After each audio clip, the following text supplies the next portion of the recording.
There we go again. Yeah, wait. Now I just need to... Oh, fuck, wait.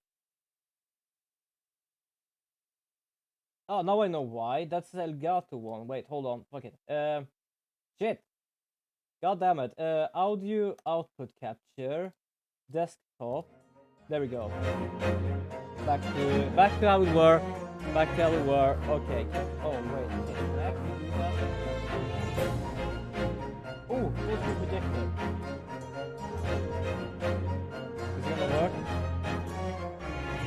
Because I'm like counting that the projection shit is gonna work.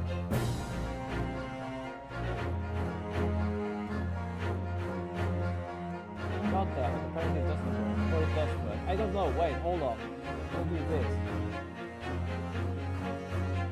Oh, that works. Oh! Oh, fuck.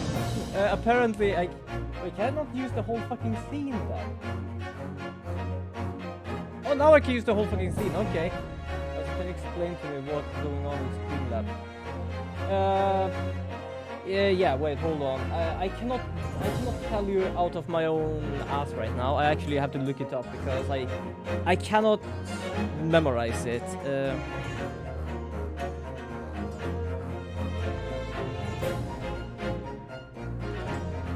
Okay, let's see if I can find it here.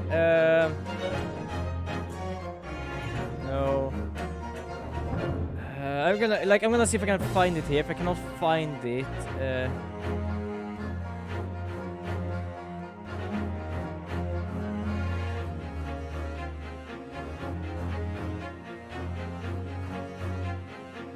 wait, what is this? No.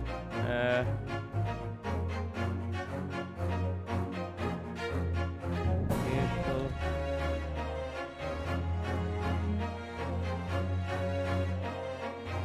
Let's see if I can find something. I'm gonna find something here. No. No. Hell.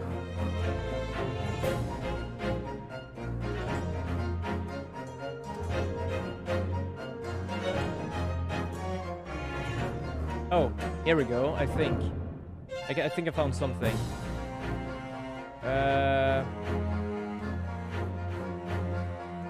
Okay, so this is from Eurogamer apparently.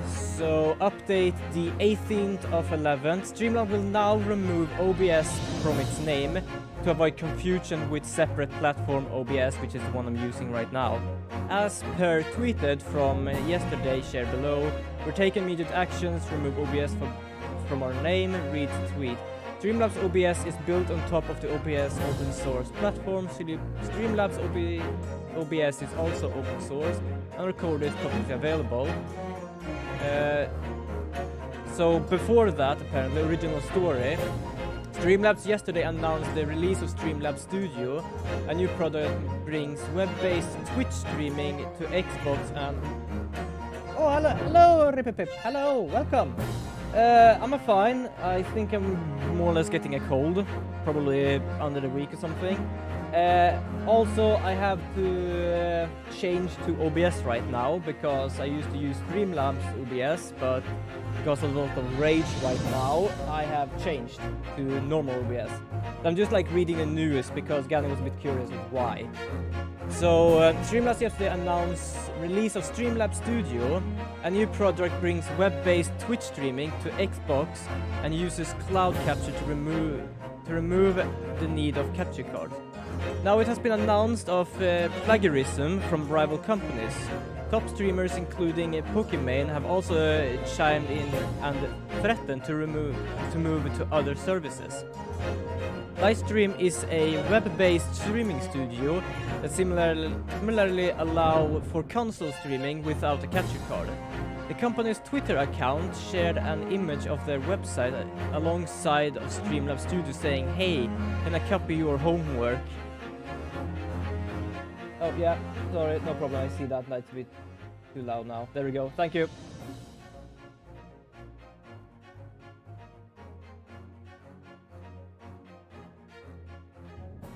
Yeah, that wouldn't surprise me if I look tired, to be honest, because I have been more or less tired all the day here.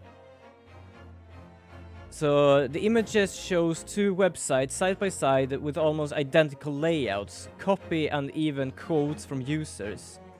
So apparently Streamlabs is just copying shit right now. So Streamlabs got rid of OBS from its name and made their own OBS. No, they did not. They just changed their name because OBS is a open source broadcast software. So they just took away the name to not take away OBS from their name to not be like taken like I don't know, being mixed with normal OBS. But then they apparently made this other thing where people can on Xbox stream without a capture card like I'm using right now. Like I'm using the capture card. And apparently they literally just copied the code of another already existing thing. Either they copy the code or they just copy everything, because I see a image here of their tweet and both are identical sites.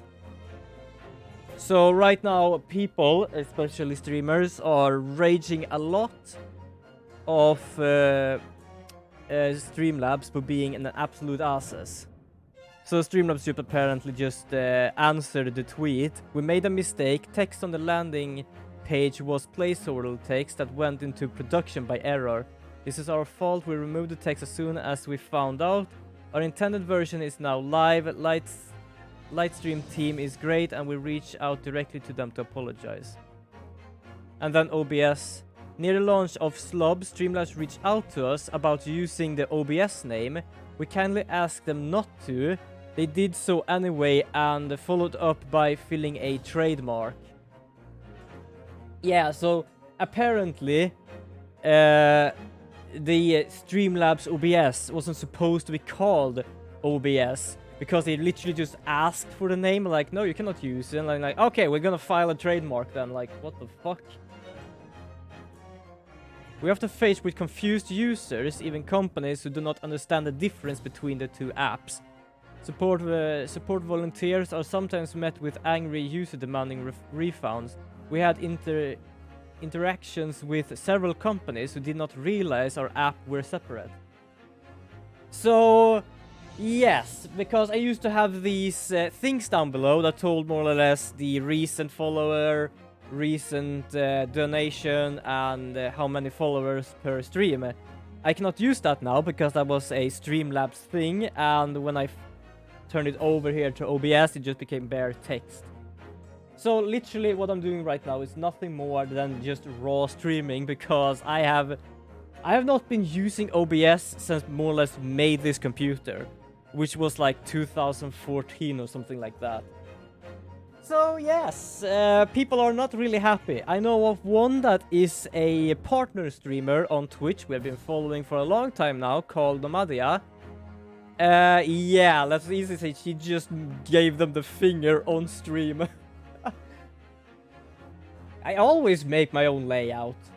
I don't know, like, that's the thing. I never, like, do any sort of other layout. I do everything my own. Like, hold on, like, this thing, this layout, like, everything you see is my own. It's only how I set it up that I'm literally just imported from Streamlabs. Like, everything I've done is my own. So yes, that's been fun just reading about that, because I've heard it like for a week or something now, and I didn't know like what was actually the problem. Yeah, the follow and donate. Yeah, that's because like this, I don't know what that is. It's like some sort of stream label, Streamlabs call it. But because OBS doesn't have that, it just became bare ass text, which means it would not never change. So I have to figure out how to do that. I am still using Streamlabs whole Cloudbot thing, because I feel like that's the easiest coding thing I can do right now. But on the other things, it's like gone for now. I'm gonna probably take a day and just to learn more about other bots and stuff, just to see what I can do. Also, I'm trying to remember what the hell I was doing in this game. Also, I don't know how many voices I'm gonna do today, because I can barely speak of my blister on my goddamn tongue, which is annoying as hell. So I think I'm just way too used of being tired that I consider you being tired as fresh as hell. Yeah, I gotta be a bit confused because I'm looking at myself like I feel tired as hell. Like, what are you talking about? Oh shit! I just saw my lives up there in the corner. Wow. Okay. This case has nothing to do with Mr. and Mrs. Garrideb. Believe me, a London Bobby is good of his word. You see, sir, the windows on top of the floor of the Garrideb house are top hinged assessment. Obviously, if anything had been thrown out the window, we would have seen it. I didn't leave the scene to go and fetch help, but my trusty Ronley was there to make sure nothing was disturbed. I didn't take my eyes off the crime scene for one moment, sir. Nothing strange to report at that front, sir. I don't know even how to do shit. So yeah, as you can see, that's literally just Streamlabs. I still have that on because, yeah, I don't know really what to do with that right now. I'm not so used with what bot exists and what bot I actually can use. Because I remember using Nightbot for trying to do my grave thing, my F command. And I could never reset it. It was so hella fiddly that was annoying. So yeah, I'm gonna see what I can find for something, who knows. What do you mean? I requested cross-examination of Mr. Garrideb without consulting you. Even if the judge did deny me. Oh, I see. Yeah, no problem. Go to the store. Get some whatever you need. Yeah, whatever you need. Okay, I'm trying to figure out what was... So I think we wanted to cross-examine Mrs. Garrideb because we have one of their books in the culprit's hand. No, not culprit, victim, sorry. So, but apparently, Mr. Vampire on the other side here literally denied us that and said that the other people outside could literally be telling the truth here anyway, so we're just gonna cross-examine them again. Great! That's so fantastic. When a vampire is in your way. I was trying to figure out what the hell did I do last time? What did I end up? Because I remember them talking about a window. I'm just gonna press everything. I can say that for certain. A very good question, sir. And the answer is this. Haven't I already... I think I already saw that one. Oh wait, no, it was apparently a new one. But yeah, you did actually show that. That way it looked so familiar somehow. The patrol street of London town that holds the peace of common man. Okay, I cannot even do his voice right now. My head is like everywhere that his voice just becomes like some weird ass shit right now. And that's so is why I can stand here today beside my long suffering wife and tell you Bob is good for his word. While rubbing my tight eyes, admittedly. Oh, good God, they're going on again. I don't think I'm gonna do voices today. I cannot do that. Also, they're gonna do that all day, by the way. Or evening, all stream, whatever. Also, if you didn't know, they actually have the same scarf on them. Not joking. It goes down, goes up again, and another around the other person's neck. That's the same scarf, all of it. Kinda adorable, actually, but yes, it is.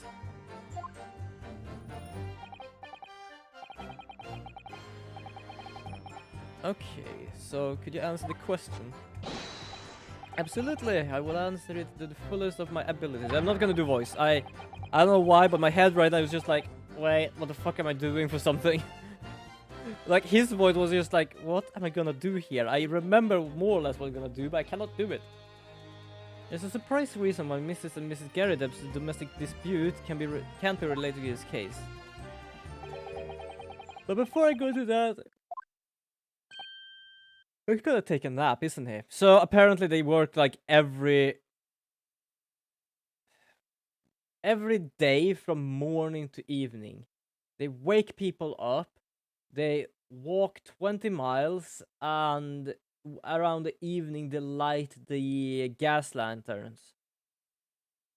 So yeah. Yo, welcome. Hey, it's been a slow day. So welcome to stream. It's been a slow day. I think I might come down with a cold or something because my brain is like malfunctioning right now. So yeah, everything seems fine. Had to. I changed to OBS instead of Streamlabs. So there are some stuff that are not showing up and are not working fully as it is. So yeah, it's a normal day, I would say. Other than the whole probably being cold thing. So I hope you can take back some tales of us London Bobbies and how we uphold our guided principles. Okay, God. Ugh, literally just woke up, felt sluggish, went to class. Well, went. I literally was an online class. Hard time concentrating, and then I felt like, nah, I need to rest. And after I need to rest, I just felt I needed more rest. I just felt like worse and worse, more or less. Or more tired and tired. So I felt something's going on. But yeah, welcome. I do hope you enjoy your stay here at least. No voices today though, because of my whole head being absolutely mess. A small folder. Okay, I'm gonna check this thing out. Help with what? If you mean with Streamlabs and OBS and stuff, I think I can manage. I just need to research some stuff because I used to have the thing with follow and stuff down below, but when I transferred it to OBS now, it became nothing but like raw text, which means it's unchangeable. So I don't think I need so much help. It's just that I need to find some way of actually making some stuff actually pop up. But because I have studies and stuff, I haven't taken my time to do that. So I would say I'm fine. I would say I'm fine. I just need to search up some stuff. That's all. With this case, nah, that's fine. I'm just doing slowly but surely here. Like, if it goes bad, it goes bad. If it goes good, it goes good. I am just playing here, so no problem. Thank you for asking, but no problem at all. I want to just examine this thing. A policeman will try to preserve the peace. Okay. Patrol is expected to walk 20 miles. Oh no, you just said that. Jesus. Any crimes fall under section of the beat in which is item 2. When a crime is discovered on his beat, a policeman must assist with initial investigation and help detectives. I'm trying to figure out something. Something is...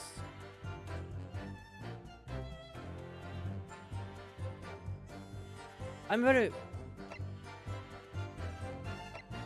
like curious about this one. A policeman will strive to preserve the peace within his allotted beat.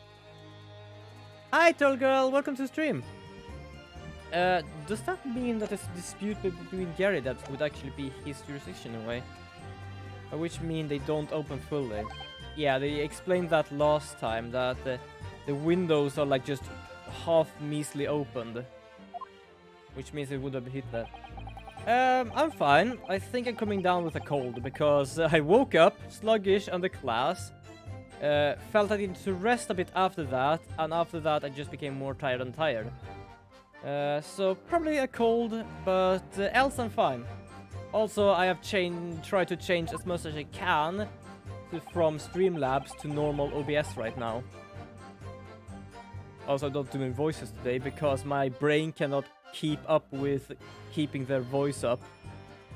And therefore anything thrown out of the window from inside the room would simply strike the panel of force to street like a... No. I have had a rest today and I'm still knackered, so yeah, that's more or less explains how I am today. But yeah, like I'm not that bad, I cannot stream. I'm just sluggish, that's all. A bit small sluggish.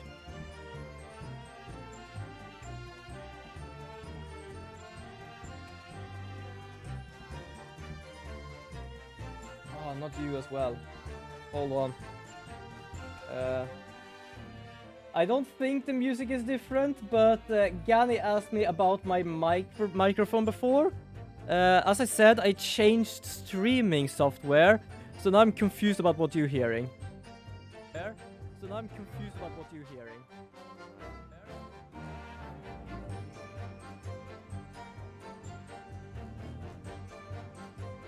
Is there even any music? Wait, hold on. Yeah, no. Okay, the stream is so low that I couldn't fucking hear it. I was like, I cannot hear shit. I think it sounds the same. But what can I say? My brain is somewhere else right now.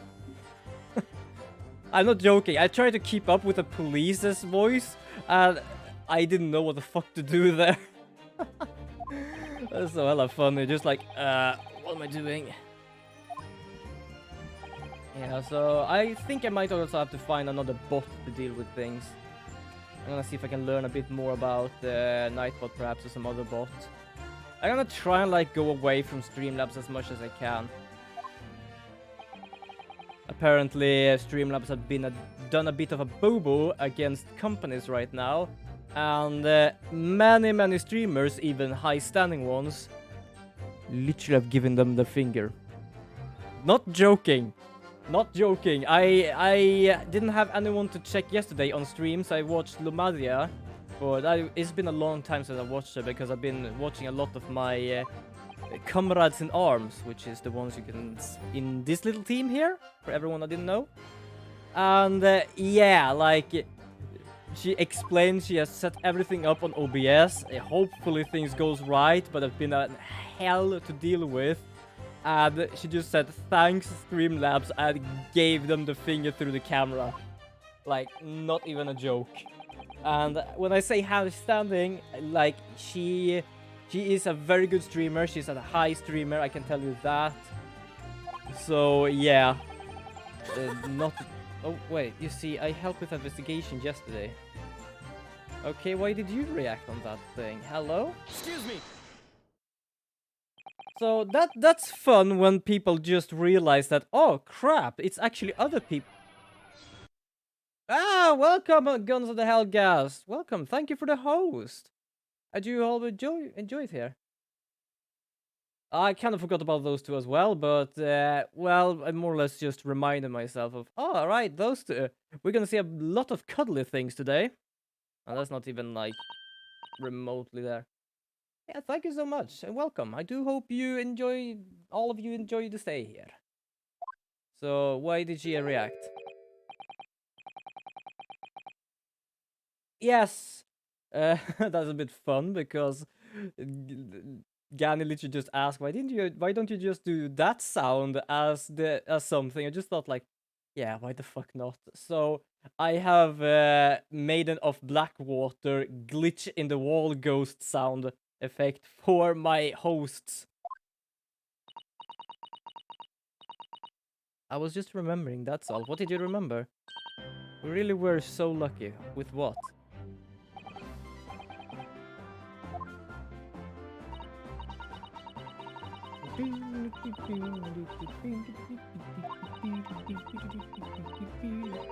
Yeah, I cannot really understand like some companies like, oh yeah, we can do a bit of how we want here, and never realize that they don't just poop money.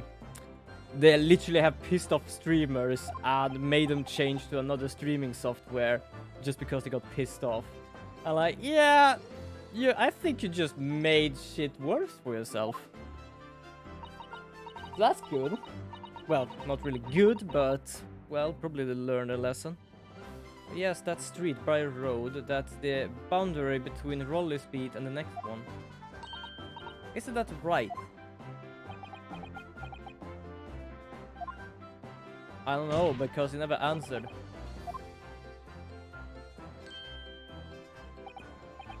Kind of funny though. Apparently their name is Beats, and he's taking care of one beat.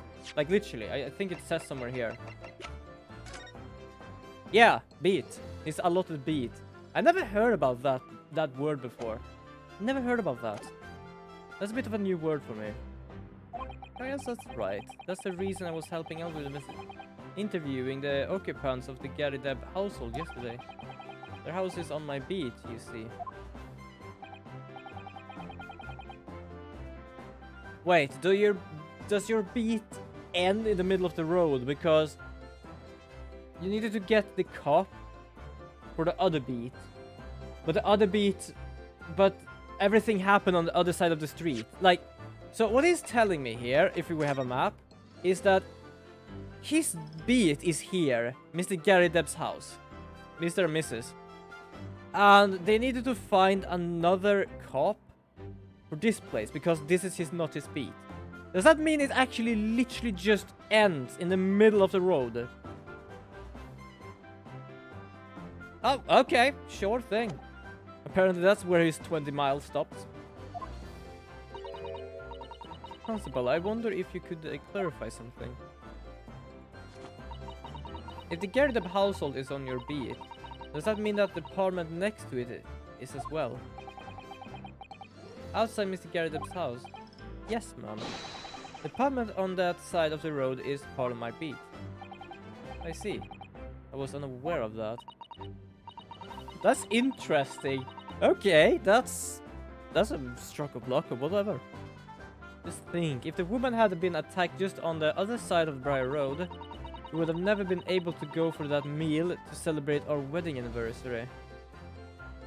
Okay, so I have played so many of these games, I always feel like something is like, I don't know, backstabbing here and there. So why do I feel like either one of these two literally just cheated to be able to go to their dinner? Is it just me that thinks that right now? But that's the life of a Bobby after all. Why do I get the feeling that one of those two cheated just to be able to actually skip away? Like, that's stuck in my head now. Do you know what I think? I think it was the good Lord's way of rewarding my Rolly for all his hard work.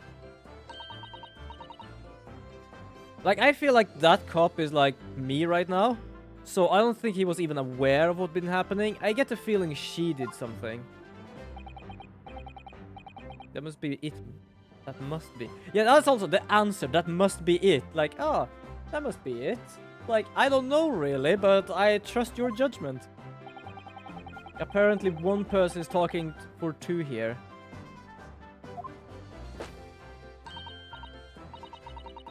But yeah, keep it to the record. The apartment where the victim was found lies outside Constable's beat, the border of which runs down in the middle of Rye Road. Because it's as he said as well, if they would have thrown something, it would have just gone down. It wouldn't go out, it would just go down, which means on his beat. So yeah, that's interesting.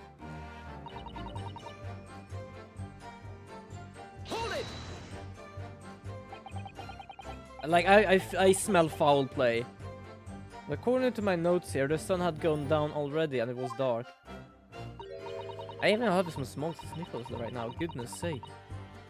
Oh, but Rolly and I were strolling along, gazing at the night sky, looking for a lucky star. Sorry? I don't wonder which lucky star is my one.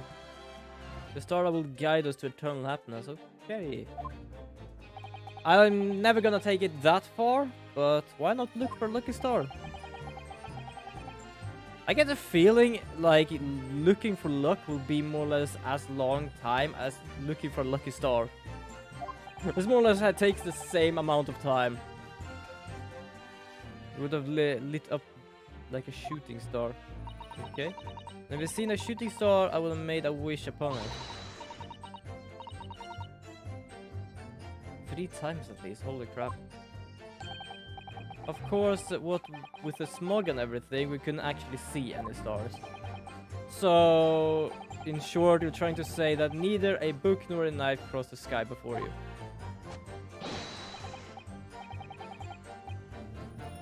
Yeah, I do wonder where it went anyway. It certainly seems like they're telling the truth. And then we saw the poor woman fall on the ground, so we ran straight over to help her.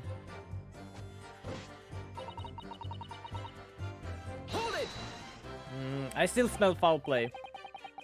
Yes, you said that you went to a nearby police box to fetch another officer, is that right? That's right, yes. If it had been on Rolly's beat, he would have known exactly where I was going, of course. Don't feel bad, you can't be expected to know the location of every police box on the beat. I'm so curious now. Hold on, I want to know how a police box looks like.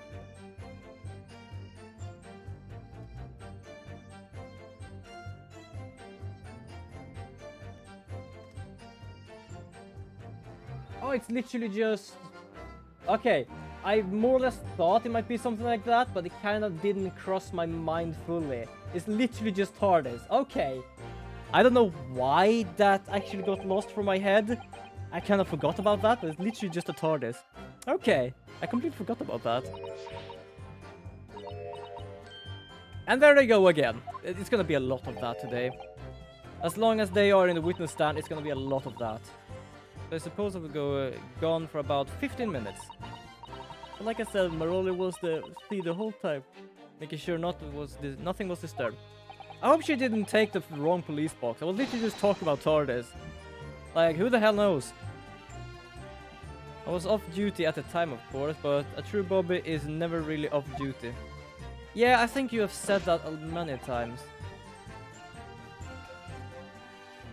I'm pretty certain she said that he actually took a nap when she came back.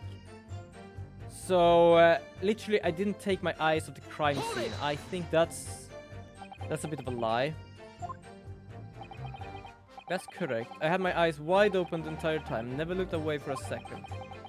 No one else approaches the scene and nothing was removed from it.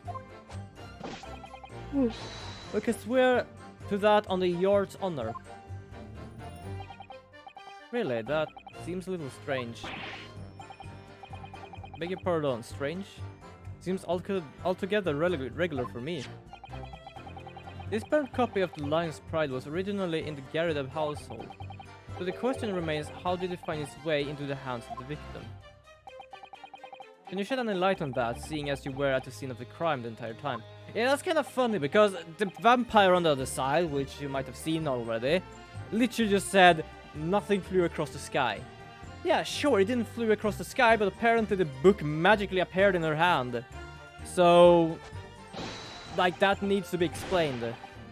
Could it be a different copy? Yeah, a different copy with the same goddamn burn mark. And if that is possible, why would the victim have been gripping a book like that in her hand? As we can see from this photographic print, she had a bag over her shoulder. Yeah, so why wasn't it in the bag? Well, that book was in the lady's hand from the moment we arrived at the scene. Is that so?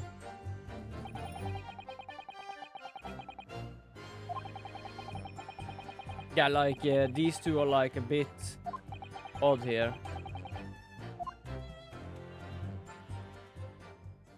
Oh, apparently we have done everything we can now.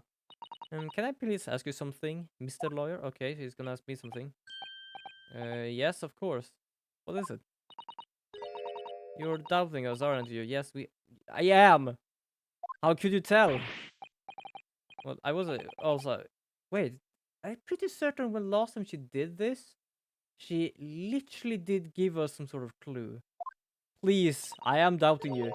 Tell us more. Please, because I'm a woman, it doesn't make my testimony any less valuable. That I can at least agree with. I do not judge by gender, but I judge with persons, and let us easily say you gave me something good before. I do not doubt you, but as long as you... I forgot about this one. I love this one. You might see me as a wife of a policeman, but I'm a woman of my word.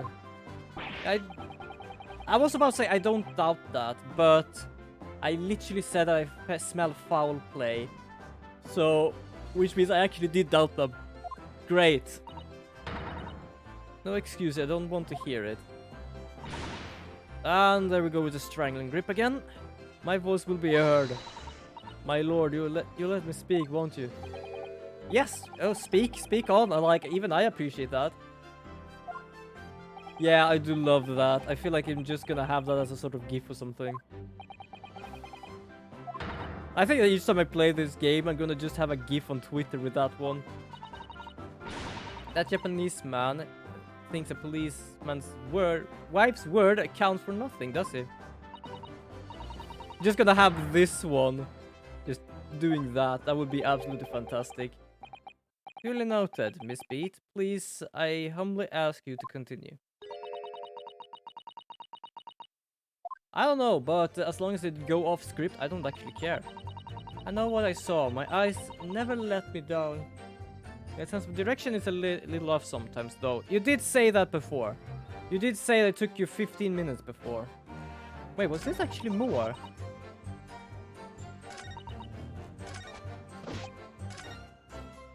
Oh, wait, hold on. Fuck. I think actually that was something.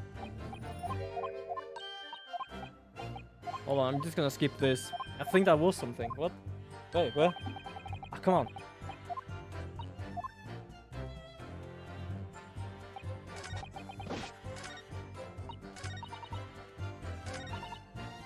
Okay, so I'm just gonna press this. Miss Mead, nobody is questioning what you told us. I saw it, I did. That evening I saw it clearly. That little Eastern man with the whiskers and the funny curved back, slinking away from the scenes. And I know what I didn't see. Okay, you didn't see as well. I didn't see any flaming books or knives flying through the sky. All very clear. You also mentioned something about having a poor sense of direction. Oh yes, well, it's a little embarrassing really.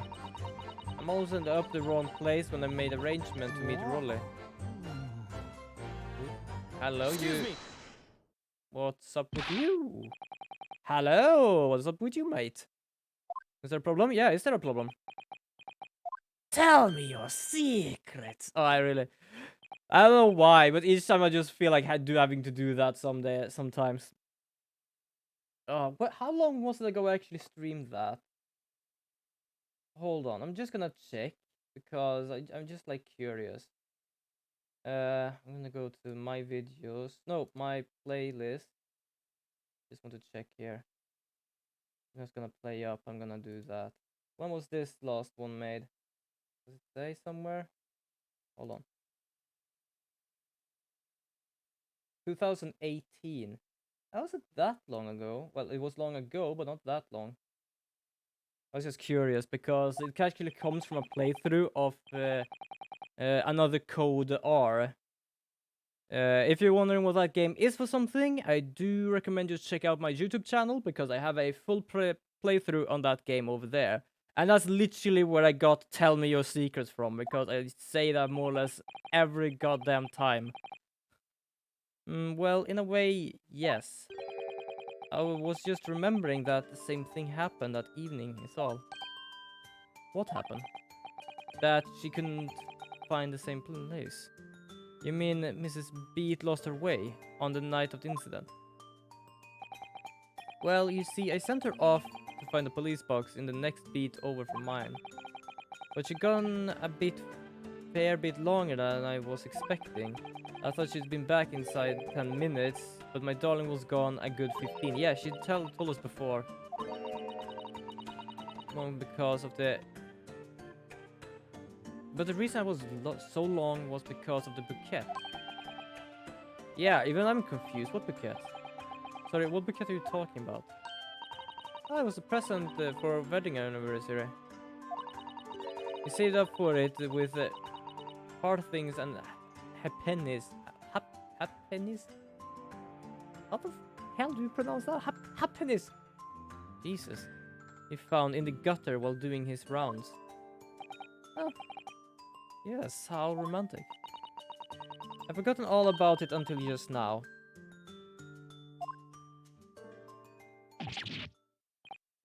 Okay,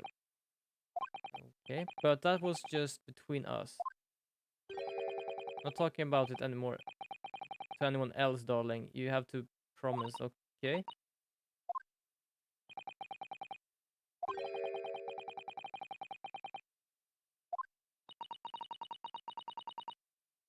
Well, I think he left his post. I'm afraid I can't offer any useful insights. I'm quite sure of one thing. We have to take Mrs. Beats. Yeah, we have to do that. Ask about the bouquet. Mrs. Beat, this bouquet you just mentioned. The bouquet. I'd like you to add the details about it in your testimony. Yeah, he seems a bit troubled. Either sleeping or troubled. I don't know. Or drunk. He might just be drunk as well. It's still like gnawing on his cord there. Oh, you're not gonna talk against us? Great. What happened was I dropped my bouquet and ended up losing my way for a while. Hold it! Where did you drop it? Why did you drop it? How did you drop it? You mean you dropped the bouquet at the scene of the crime? Yes, that's right. Oh, I was so upset. When we ran over and saw it was a woman with a knife in her bag, I was so shocked I dropped the bouquet Rolly gave me.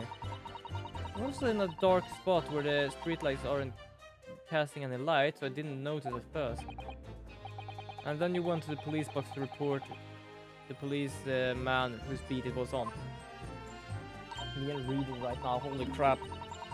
Yes, and I came back to the scene together with the other constable, you see. That's when I spotted my bouquet again. But the funny thing was, when I went to pick it up, it was nowhere near the victim's body at all. In case you need reminding, Mrs. B, the victim is not deceased. I was all flustered for a moment before I heard. I do love the vampire didn't really give a shit about that statement. Literally like, yeah, bodies walk normally, like that's fine. As I was flustered for a moment before I heard a voice calling me from the other side of the road. Your husband, I presume. That's right, still me. I'd gone over to the wrong side of the street. Although, I'm going to blame the bouquet this time. So, what she's saying is the bouquet... Okay, so what she's saying is that he called on the other side of the road, over here. But she found her bouquet over here. I did tell you people I smelled some foul play before. Didn't I? And that's literally what happened. Ha! So it was actually underneath there. I also just noticed my goddamn swirls in my hair right now. I get that from my father. So the bouquet somehow moved from one side of the briar to the opposite. Curious indeed. I do love no one understands the shit that was going on here. Isn't it? But the worst thing is I forgot to pick the bouquet up again when we left the scene. That beautiful rose Rolly brought me with that change from the gutter he spent. Rose. By bouquet, you perhaps mean... I think that looks lovely. It's a little lonely rose, but still nice. Oh, she freaked out there for a moment.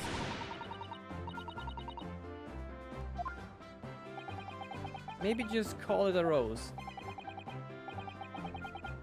Tell us, Lord of Unsix, where did this you come by? Please tell me. Please tell me. According to a report by police officer in charge of the crime scene investigation, it was found on the edge of the pavement in front of the Garadev's household. Hahaha. I said it. I did say it. Although it wasn't noticed until the morning, as it lay where the street lamps cast no light. It was believed to be of no relevance to the case. It was found on the opposite side of the thoroughfare. I hope you just realized what sort of information you gave us.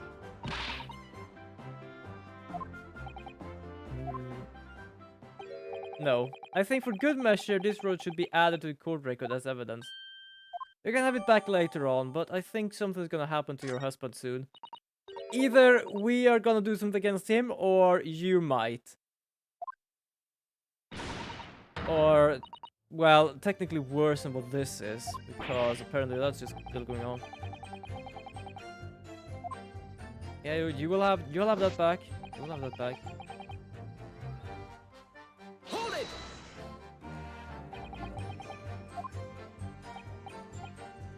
Okay, so this is the same. So it's just in the middle there.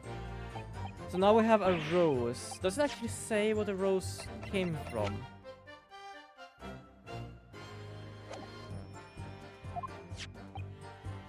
Okay, so now I'm just gonna reset and see what I can find for something. Also, I'm gonna save for safety reasons because I don't trust myself right now, other with like thoughts or ideas, but who knows, I might just be absolutely busting my 2 last lives here. So we need to find something about the body changing position. I think that's also why we have his book. Because literally just said a cop take care of their investigation in their beat. But if that literally changed the beat, he was trying to skip his own duty.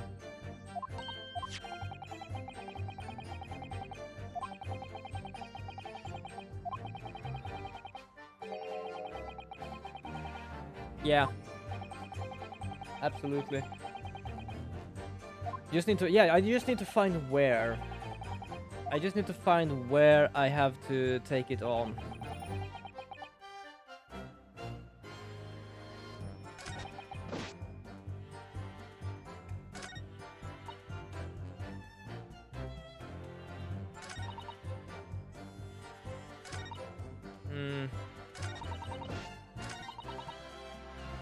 Okay, I'm a bit confused here. Where am I supposed to do this right now? Obviously, if anything had been thrown out of the window, would have seen it.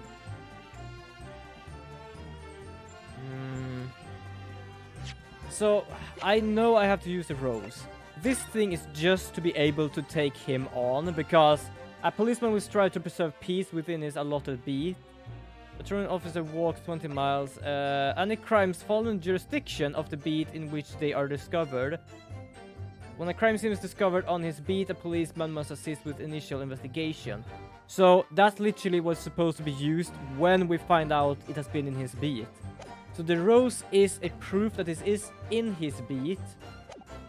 But I just have to find where.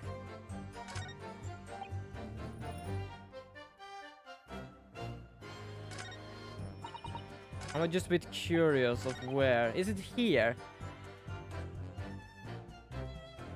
This guy has nothing to do. No, I don't think it's here. Fuck, like my brain right now is like stuck.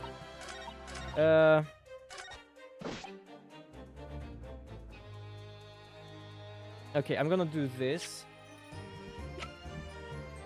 Objection. That was a good choice.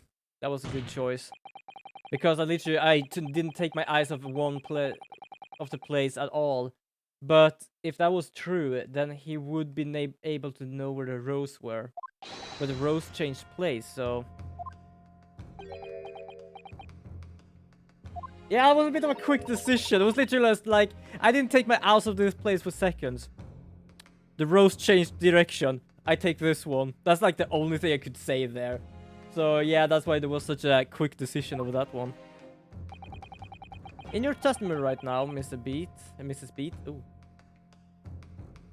Yeah, just like, what the hell am I gonna do? Okay, I take this one. That's the worst part. That's how my brain works sometimes. If I think too much of something, it just doesn't work. That's like sometimes how I manage to do puzzles. I just do puzzles by guessing a bit, and then I understand a pattern, and then I do the pattern. It's literally just here. Okay, I know I have to find something that's different from that place to the other, or around their place. It cannot be that, it might be that, it might be that. And then it just said, I didn't take my eyes off this place for a second. And my brain just went, the rose should be by the body. The rose is not by the body. I will take this one. Like, okay. I go with that one, apparently. Oh my god. Yeah, my brain sometimes is a mystery of wonders. When you arrive back at the scene of the crime with a policeman assigned to the beat, the bouquet that you had dropped at the victim's side was no longer anywhere nearby. Don't objection me! Yes, on the opposite side of Briar Road to where the victim was attacked. But considering the size of the meager bouquet, if a single sorry bloom can be described. No doubt it was blown in the wind across the street back into the gutter where it belonged. Objection! Well, ouch. But if that were the case, why did Constable Beat not testify to the fact? Oh, you realize that now. No one else approaches the scene and nothing was removed from it. Constable Beat swore that on Scotland Yard's honor. But the cat belongs to me. It has nothing to do with the case. Well, perhaps not, but let's easily say that they put tape around where a person had been murdered, and now the body's gone, but the tape is still there. Or technically, the tape changed place this time, so yeah, that's how I see things. No, because sadly, it's not only your briquette we're talking about here. More than one thing in this case is mysteriously the wrong way around. What are you talking about? Think about it. Besides Mrs. Beat's bouquet, there's Mr. Gary Depp's book that was found in her hand, which was thrown out in the window by his wife, which must have landed there. It would have struck the pane of the casement window and landed here on the west side of the street. And yet, it was actually found here on the opposite side of the road in the victim's hand. Meanwhile, according to the testimony we heard, Mrs. Beat's bouquet should have been dropped here at the scene of the crime on the east side of the street, but in fact was found on the other side. If the vampire doesn't understand where I'm going with this, then holy shit. There's no logical explanation for those things, unless somebody deliberately moved them. And don't objection me here. Because if he can objection me here, then that must be a hell of a weak objection. The way you're talking, it sounds like you think my role has done something wrong. Shut up. What do you think about on a book and a bouquet? Well, if you're going... Well, why don't the people understand? Like, I am half knackered here, and like I'm half gone in my head right now, and I understand what the hell is going on here. Everyone is like, why are you talking about the book? Like, haven't you understand? The book cannot be there, and the rose cannot be there. But if the rose actually started there, then how the hell did the book come there? Because the book technically was there, which means everything is pointing to one place, underneath the window. Why doesn't people understand that? Also, I know this is a game, so it's meant for him to not understand that, but just still tampering, Mr. Yeah. But the person responsible for this tampering cannot admit to it. For a very subtle but uncomplicated situation. Reason. Something. Tampering. You barely heard the term before. Tell us, my learned friend. Who would possibly have had cause to carry out such an elaborate deception? All the evidence and testimony points to that one particular person.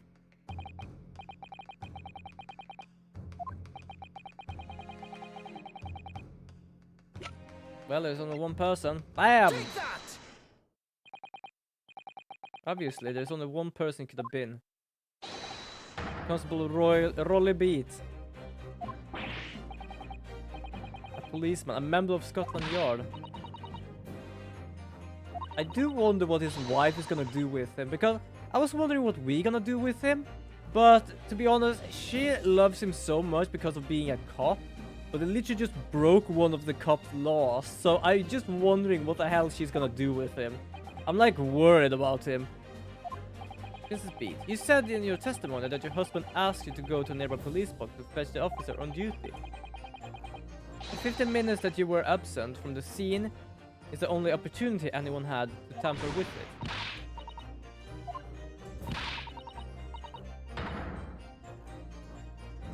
What about the Japanese man with the whiskers? I bet it was him who needed it.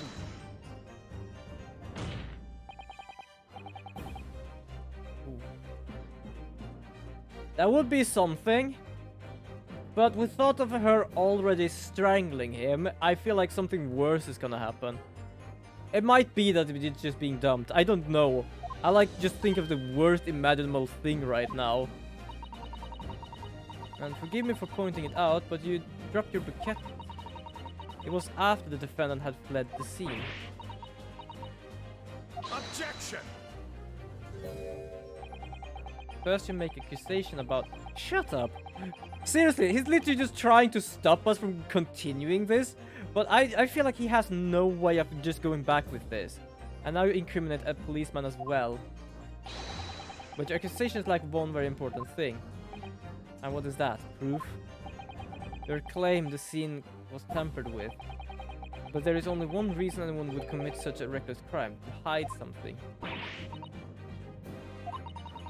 But my husband and I just happened to be there, that's all. So why would he have anything to hide? It doesn't make sense. Simply he has to hide he actually was working on that place. No, I don't... We have motive. It's not empty threats. Like, even you must be seeing that now.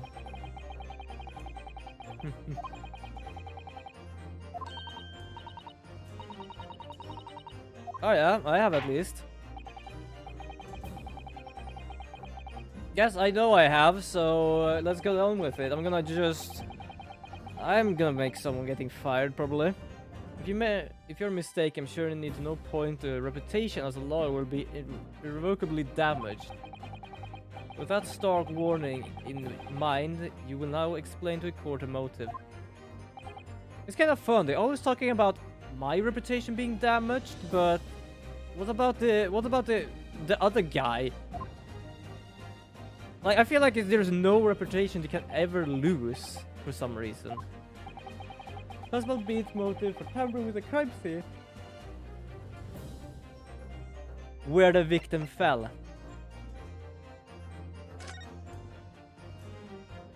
Not where anything else fell, but where the victim fell. Where the victim fell to the ground.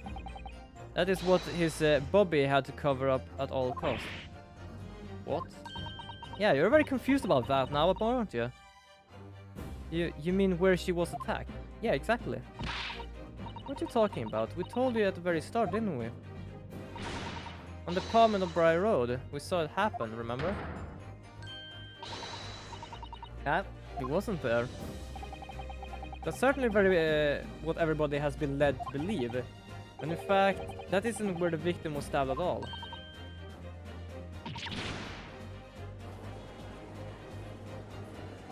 Like, I seriously I love when you just do it going behind him. I don't know why, I just love that as well. I'm beginning to wonder where this tumultuous trial will end. If that's your assertion, then the court is dying to know, my Nipponese friend. Where are you proposing that the crime actually took place this evening? Take that! There. But that's on the opposite side of the road. Yeah, I know. I know! Why is everyone so confused? On the evening in question, Mr. Garrideb's book fell directly down from the open window above, and your bouquet, Mrs. Beat, never moved at all. What did move was the scene of the crime itself. Oh, did you actually realize now what's been happening here? Either that we just says that for fun. And you're still going on here. Perhaps you haven't been listening to the ample testimony the court has heard. But these witnesses both saw the moment the attack took place. Yes, that's right, I saw it with my own eyes. It was 5 o'clock in the evening and already dark. There was a typical London fog on the ground. When you saw the incident unfold and ran to the victim's aid, that was actually on the west side of Briar Road. Why can it have been?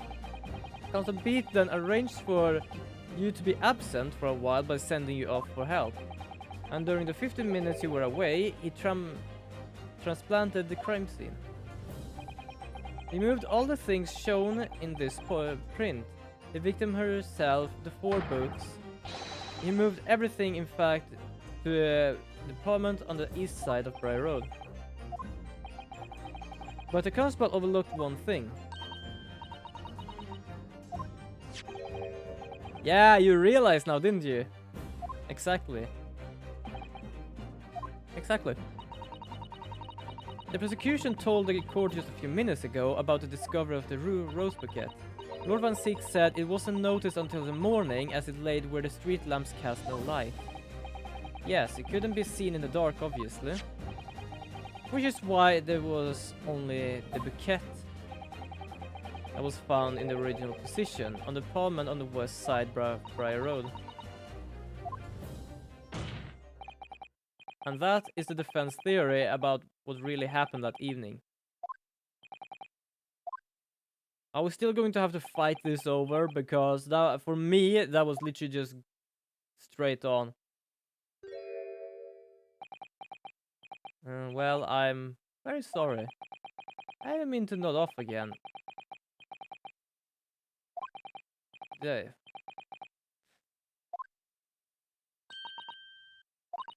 Oh, good God.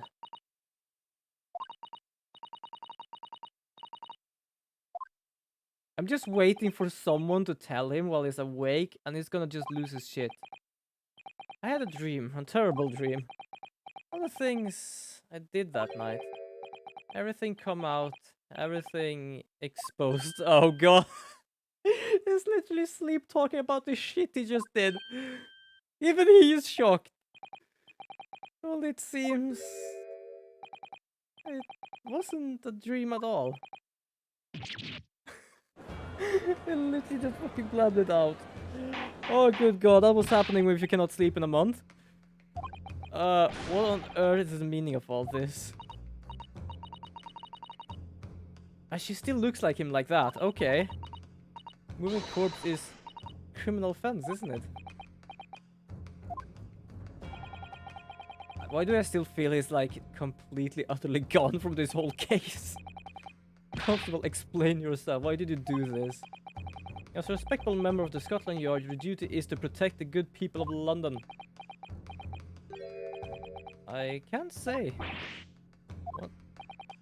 I really am ever so sorry about all this. For damaging George's reputation, for everything. I have a possible explanation. For why, on the particular evening, Constable Beat felt compelled to move the scene of the crime. I can only think of one reason. You haven't realized? He hasn't realized. And yet, Lord Van Sieck, it is this foreigner who has uncovered the stalling truth of the matter thus far. Yeah, true. Oh God, it literally just got silenced. Oh, great. I love this.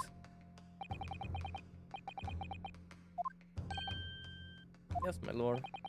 Now then, I think I better show us some evidence. Yeah, don't worry, I know exactly what evidence. I had it before.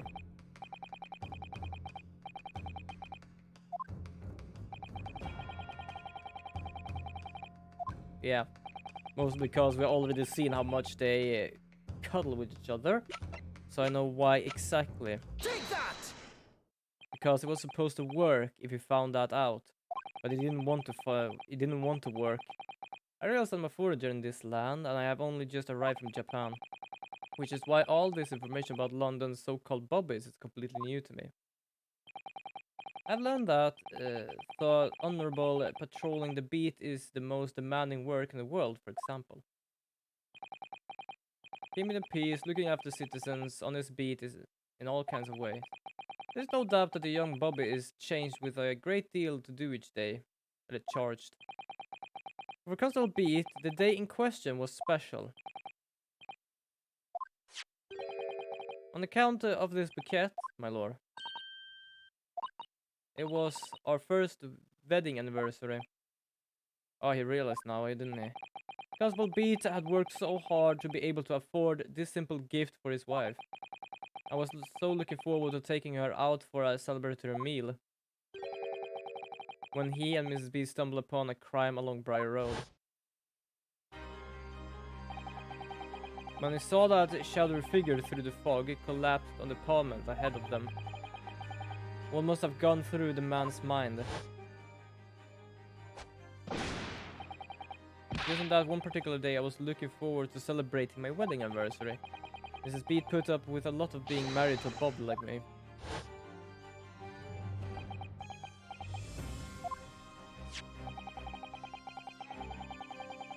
This is the warrant card that Constable Beat offered to lend me earlier. Inside, among the rules for patrolling policemen, it says, when a crime is discovered on his beat, a policeman must assist with the initial investigation and help detectives. Constable Beat. Is that or is that not the reason why you moved the whole scene of the crime that day?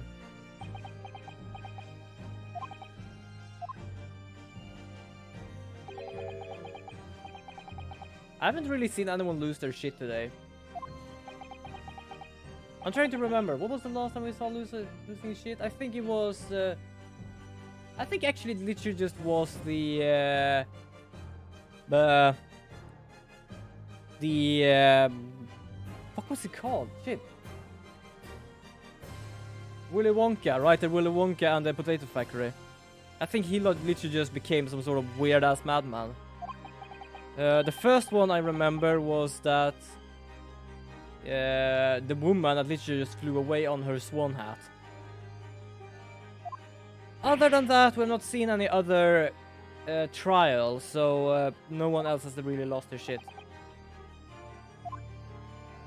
Exactly. To summarize, the incident actually occurred on Constable Beat's beat.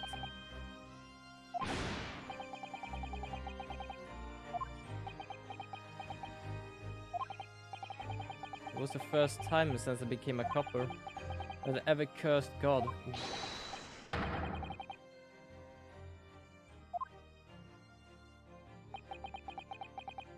Jesus Christ, the first time I ever cursed God. Okay. As we ran over to the scene, I had every intention of doing my duty as a police officer. I got the reporters to the station as quick as possible. But then it dawned on me. I realized where we were.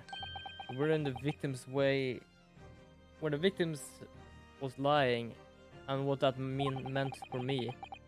When a crime is discovered on his beat, a policeman must assist with an initial investigation.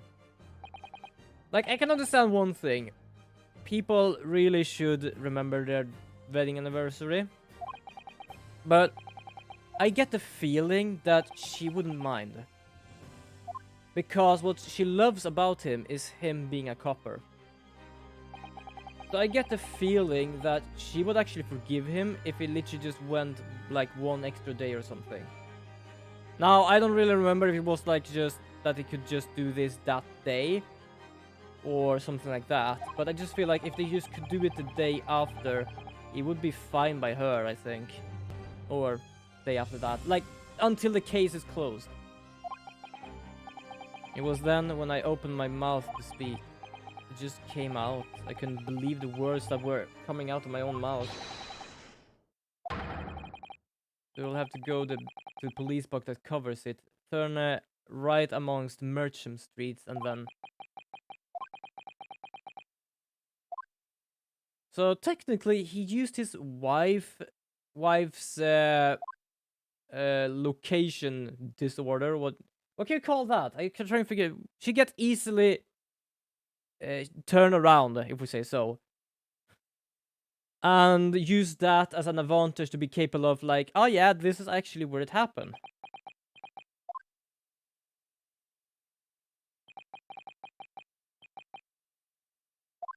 Oh, is he gonna lose it?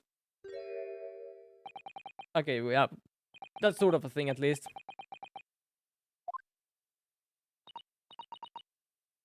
Oh, Constable. I just wanted, just that one night, to take my Patricia out for dinner. Just that one night. You knew that if the incident was on your beat, your evening of celebration would be ruined.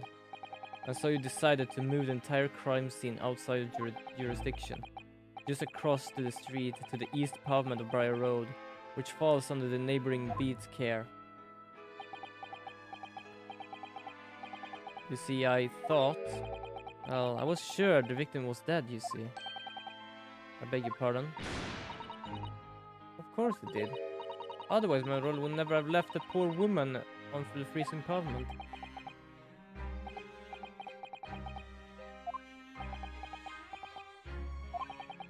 But good got me back for my sins, didn't he?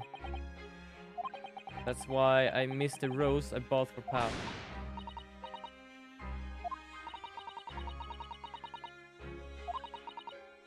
Why are you apologizing?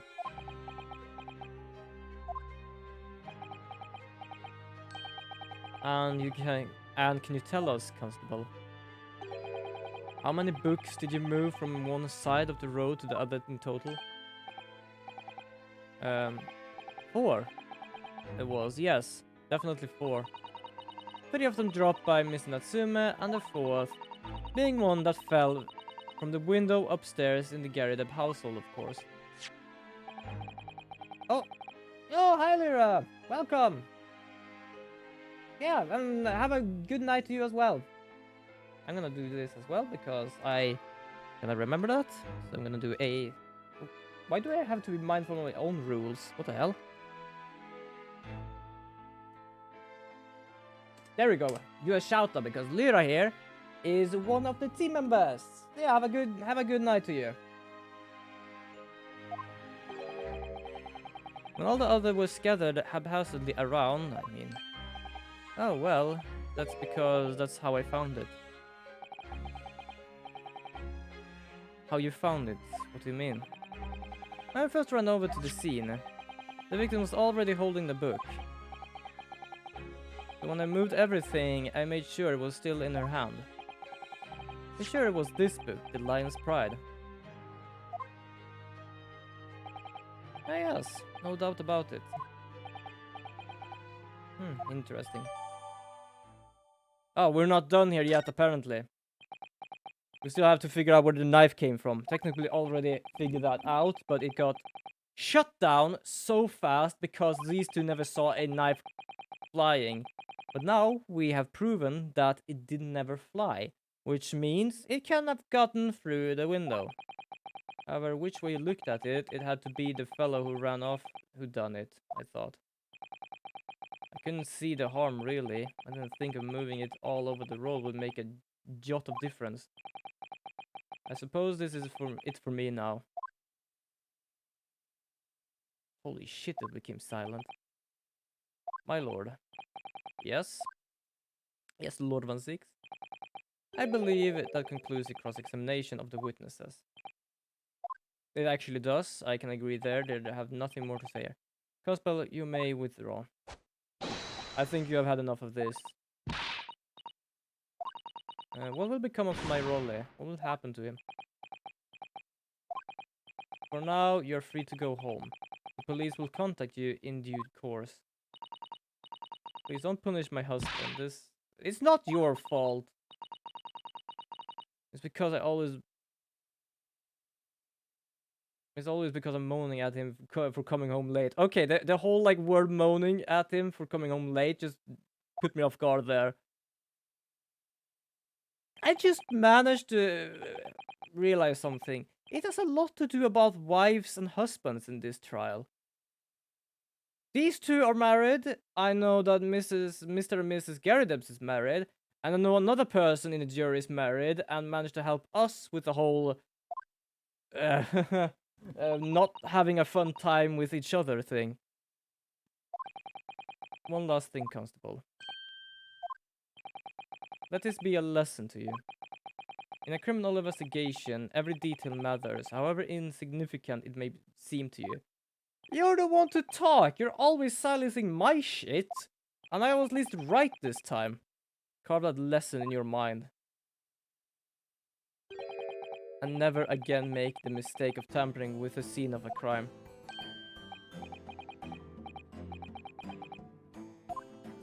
Ah, he still has his work.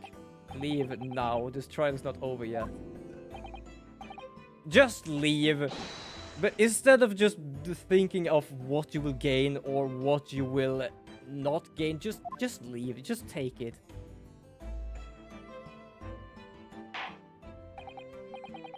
Well, quite a startling revelation, I must say. Oh.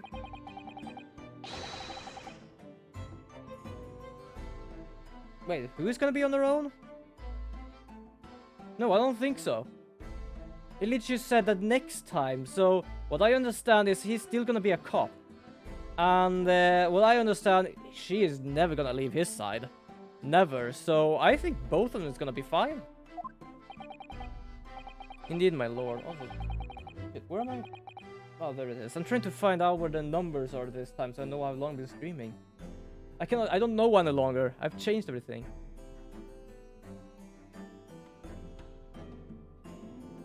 No, she's not gonna be on her own because both of them had to leave. Both of them were the witnesses. Both of them were together, so both of them are fine. That accused Mrs. Susakisume is the only person who could... Fuck off, you...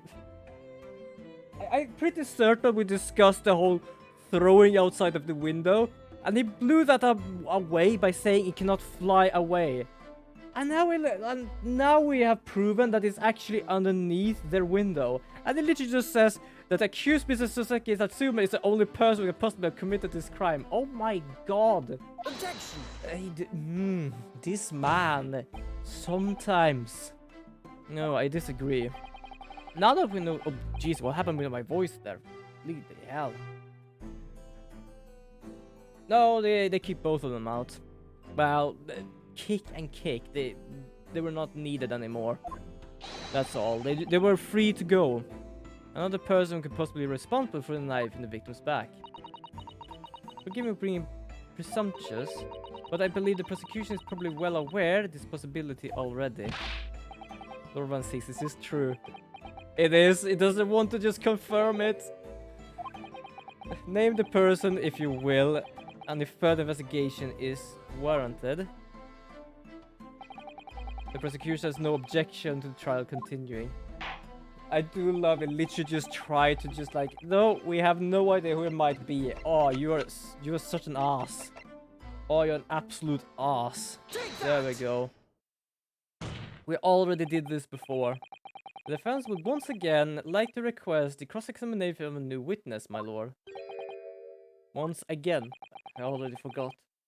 My assistant made the same request earlier. In order to finally reveal the truth about this case.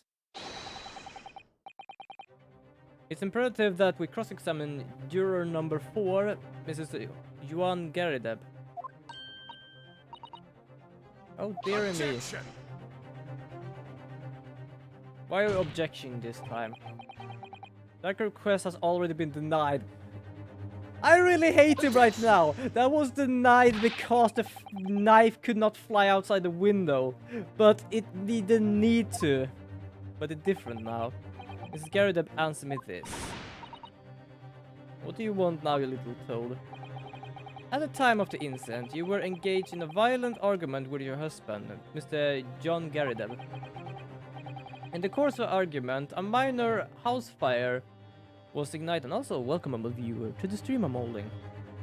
Also, I do wonder what happened with Gani. He was going to get something from the store before. He might be back soon, who knows. In the course of the argument, a minor house fire was ignited. And to clear the smoke from the room, your husband opened a window that looks out of the Briar Road. Well, what of it? You threw this book at your husband when he was cornered with his back against the window. But straight in the pane of the open-top hinged casement window, the book plumbed directly down. Finding its way to what we now know... Wait, sorry. I'm a bit gone today in the head, so just bear with me trying to read shit. To what we now know to be the true scene of the incident. Yes, as I said, what of it? During the argument, you were beside yourself with rage. As such, you threw not just books, but anything you could lay your hands on. So, let me ask you one more time, Mrs. Garideb. This knife, the one removed from the victim's back, have you really never laid your eyes on it before? Also, it's kind of interesting because I saw this last time I played this, but the tip is gone. Like, this doesn't have a tip any longer. So either it was a hell of a shot to be able to stab someone with this thing, Or it just got lost in the body. My thought is that when it hit the window, it broke the tip. Which means that if we find the tip alongside either the road or inside their house, yeah, well, we've found where it came from.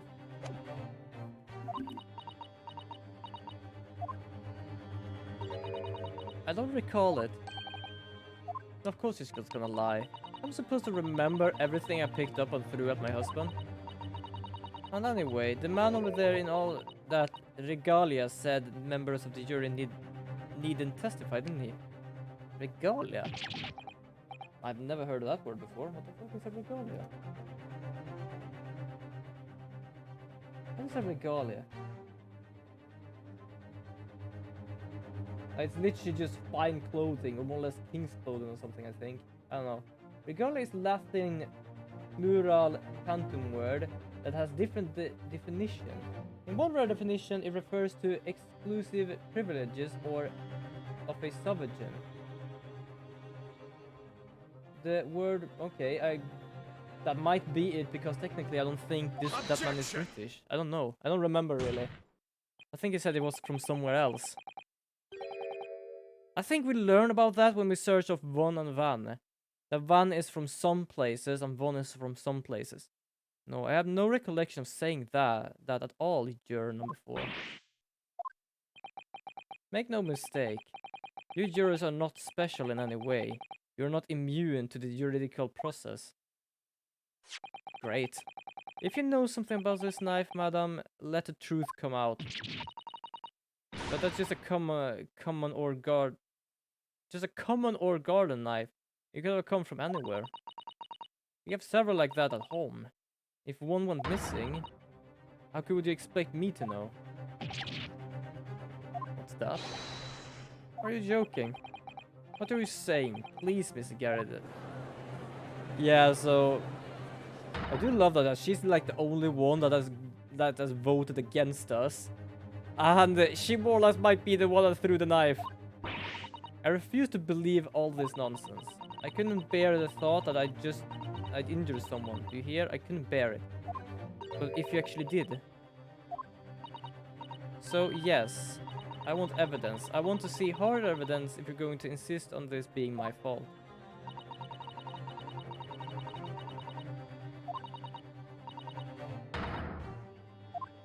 Okay. Well, Miss Naruto? Yeah, that's the question. Do I have proof of that? I actually don't really know. Then take the stand, juror. The prosecution does not object to the defense's request to cross-examine this woman. I'm going to have to yeah, you're going to have to testify. As I'm sure you will appreciate, having observed with your own eyes today. Oh, sorry, the steam popped up. Witness testimony can lead to the most extraordinary truth being unearthed. Yeah, we have noticed that now. Truth of which the witnesses themselves may not even have been aware. So I demand your full and unadulterated testimony, Mrs. Garrideb. And mark my words, in this court of law today, we shall extract the truth. Yeah, hopefully, because holy crap, I believe last time there was just lies everywhere, even from the defense. Except not me, but the defendant. Certainly, my lord.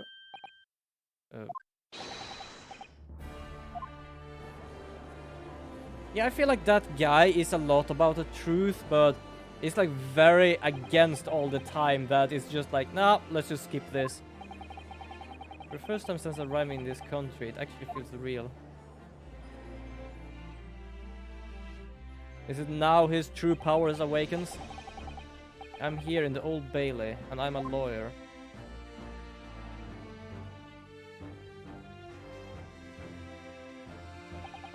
Wait, each time she's like out in thought, she's always like pours tea. Is she just gonna pour tea to nothing right now? Witnesses, state your name and occupation. Oh, yes, my name is Johan Garrideb. And I'm... well, I'm a juror and such like. sounds like even she doesn't know if she's housewife or maid or what anymore. Yeah, a bit. Because apparently it's supposed that one housemaid is in a normal circumstances in this time and of age. And they didn't have one. So the housewife became the maid. The court has decided your testimony is required in order to clarify matters in this case.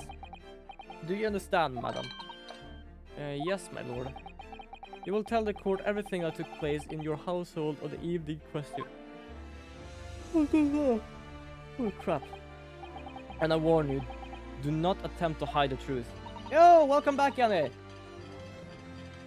Yep, everything went great. We managed to figure... Oh, Jesus, she's just jiggling. Yeah, we managed to unearth the truth. That though the knife and the book could not have been thrown out of the window, because it would have been hit the window and just fall down, the cop actually moved the body because it was actually on his beat, which means he was supposed to take his time off to actually work. But because it was such a special circumstances, he didn't want to do that, so he actually moved the crime scene. So thanks to that, we have learned now that the body was actually found underneath the window, which meant that she could actually have thrown the book and the knife and hit the victim.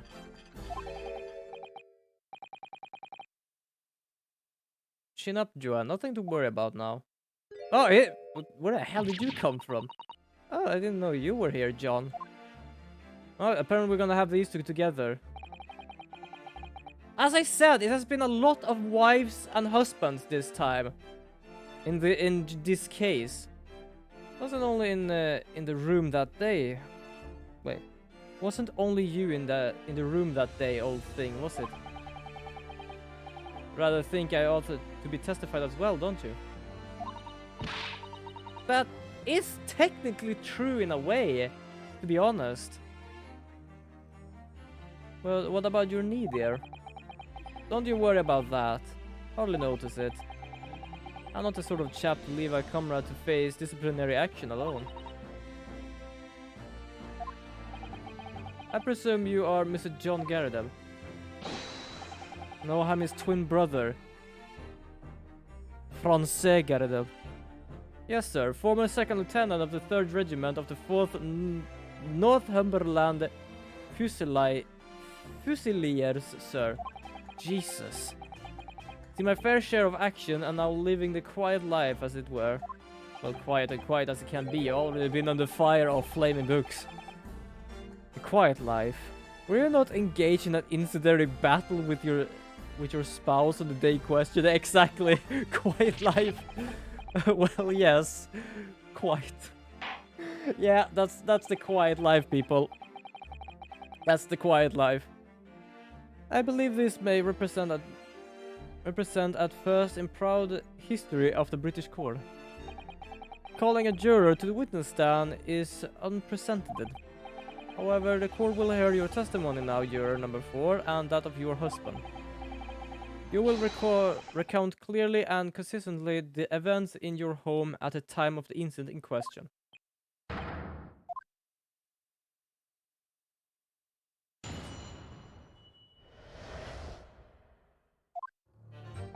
Also, just realized, Gani, you haven't met Iris, have you? I don't know why I'm actually looking here. You haven't met Iris in this game, haven't you? It's just me and Turtle who have met her. Oh yes, on the day you're referring to, the wife and I did have a bit of a skirmish. Can't recall the reason now. Knocked a candlestick over and set fire to the carpet. Soon had it out though, and got the window open. Meanwhile, I was picking up whatever I could find to throw at him. I know of her, but I've never seen her yet. Yeah, should I show you the mugshot of her? Because we do have that in the court record. I would just want your answer, because sometimes it might be that it actually be showing up. So, we have met her. This is Iris. Yeah, that's actually true. She's adorably terrifying. Apparently, she's the owner of the grenade thing that Miss. Wait, what was her name again? Shit, I don't remember. But you know, the girl with the grenade launcher. Technically, this girl was the one who made it. And when she was about to more or less... Yeah, was it Alice? Yeah, Gina Lestrade. I didn't remember the first name, but I remember it was like a policeman's name as the last name. But yeah, so yeah, it was Gina Lestrade. Thank you. Jesus Christ. So when she literally just said, you're gonna have to come back and apologize for stealing from us, she took up a rocket launcher at least 3 times as big as the grenade launcher, at least twice the size of her. I don't even know either. I don't really know if we actually have met an Alice in this game. Who knows? If that ballot thing in the victim's back really was one of ours, we'll have a job proving it, I think. But yeah, like, she literally just brought up a grenade launcher. Like, holy crap. It sounds as though it was quite a battlefield in your household that evening. Although an entirely one-sided assault, it seems. Oh yeah, it was.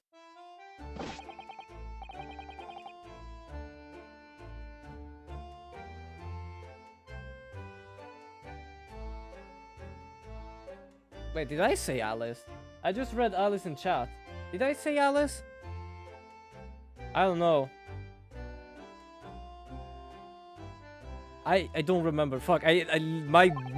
My head is so gone. I don't even remember what the hell I said myself. Of course, a veteran as such as myself is only too aware that every battlefield is just like a gnat whisker from death at any moment, especially from my own wife. I'm still talking about material quarter here. Yeah, hell yeah, now everybody's confused. I'll be like confused the whole day. I must say I'm dubious that this testimony will shed any light on the origin of this jackknife. In combat, one's focus narrows such that surroundings are barely noticed. These witnesses may not be able to offer anything more than what they testified already. And thank you, Gunny, for the host! Sorry, I'm just gonna check what my stuff is going on. Ooh, that one was very silent.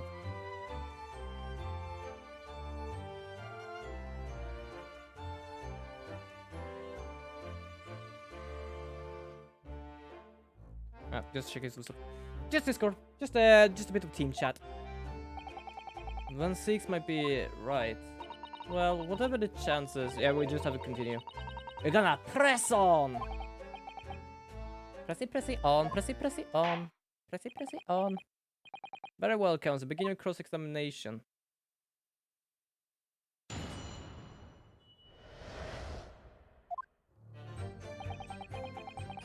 Okay, so let's just press. Press everything.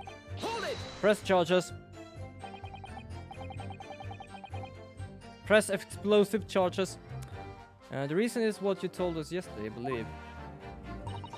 Yes, that's right. If I remember correctly, it's also because of a note that was stuck into the page of a book belonging to Mr. Garridev. A rather passionate note, in fact. But Mrs. Garridev found a note discovering her husband's little secret. And she gave him a mighty number of slaps across the face, too. What a sordid state of affairs.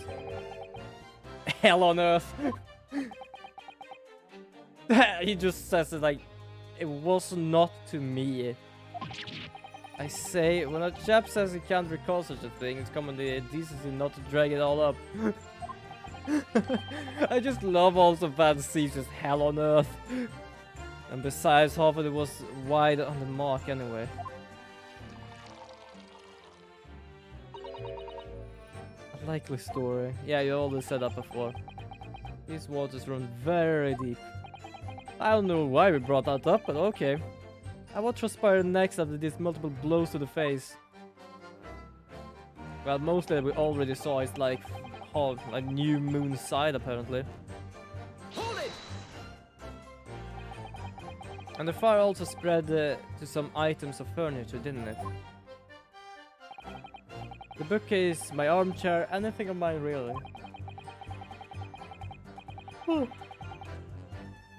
Just so happened there was some bath water around that evening, so I sloshed that about to put it out. A most precarious situation you put yourself in. Ours is a 3-story townhouse in the west side of the street, where the water main isn't connected yet. Have to draw water from a public water pump during the day if you need any, you see. The others just always moaning that they can't get any water at night. Although that little mustache Japanese man buys water in bottles, I believe. Could you buy water bottles?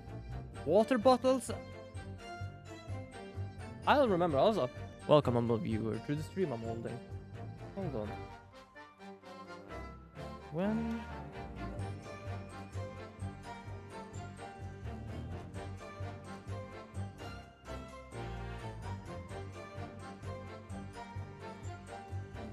I just want to check.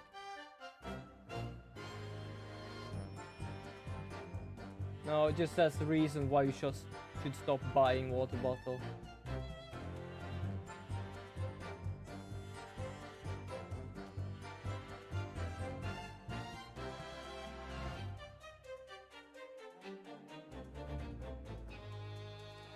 There we go. 1767. Holy shit, that was early. It was probably glass, that's true. But still, like making glass and just have water in it and stuff like that. But I'm pretty certain we're around the 18th century right now. And apparently, they started bottled water in 1767. Like, that's even earlier than I thought it would be. The first commercial distilled water in America was bottled and sold by Jackson's Spa in Boston in 1767. Early drinkers of bottled spa waters believed that the water at these mineral springs had therapeutic properties. Oh yeah, that's probably just bullshit. That's interesting.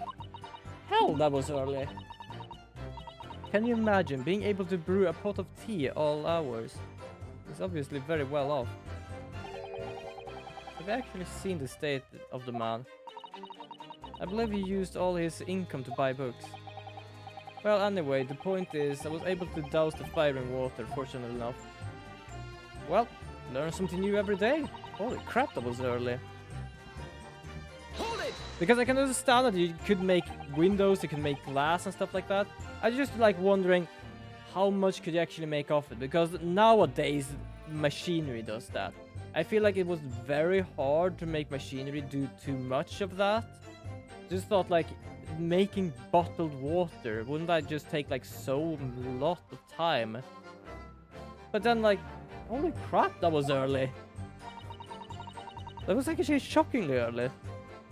As far as I was concerned at the time, it was more important to extinguish my anger than the flames. When a woman wants to throw, she must throw. I feel that's kind of true. Also, I wouldn't really want that anyway. That is certainly not true of a Suzuki takedown. You say that, but I've been thrown 3 times or something already. So clearly cast your mind back and try to remember. Was a knife among the items that you threw at your husband that day? In all honesty, I don't recall. But I feel I must point out that I'm no monster. Let me see. Some bread, a cabbage, garlic, a towel, and a sponge. A napkin. He reacted to the napkin. Excuse me! He reacted to the napkin. Ooh. Do you have something to add? Let me guess, there was a knife in the napkin.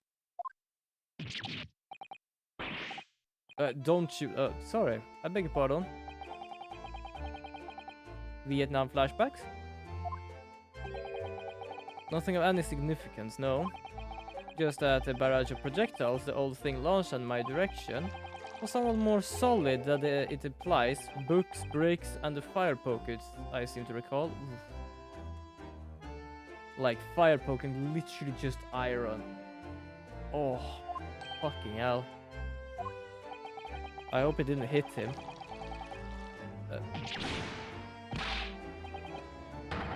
Why did you put... Good grief, well, we're not home now in a court of law. Why did you put tea in the pipe? Yeah, she means business. Holy shit. What's she even doing with a teapot in here? I don't know. Cosplay? Honestly, technically it is kind of cosplay because she is technically not the maid. She is the maid, but not at the same time. Honestly, John, I would never have thrown such a thing at you, obviously. Well, take a look at this then. How do you suppose that happened? Your pipe, sir. I had this thing in my hands as usual at the time of onslaught. Not to clean off with one of her soft projectiles she did, yes? Oh, the tape on the pipe. Okay, I get it now. Oof. When I went to pick the thing up, it was broken in two. I'd like to see a sponge do that sort of damage. I see, your pipe was broken. I've never been sent flying unless it was hit by something pretty solid. I don't know why, but when I heard fire poker, I would think it was just people playing poker in hell for some reason.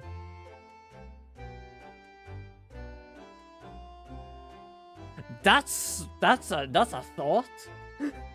Like, now I cannot get that image out of my head.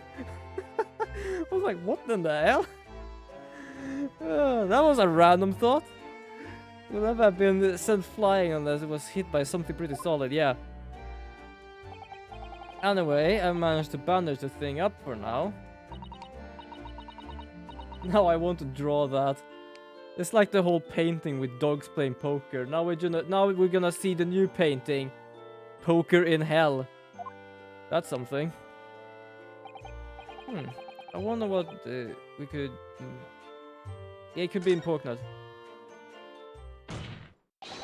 The defense believes Mr. Garadev's remark just now to be great significance. Objection! This war veteran words only tell us one thing. The tray of fiery wife and pipes as well as hearts may be broken. Pipes, hearts, legs, spine. No, not spine, spline. I thought it would say spline. If spine is broken, it's probably just dead. Which is worse. Sentimental wisdom, perhaps, but hardly worth of adding to the formal testimony.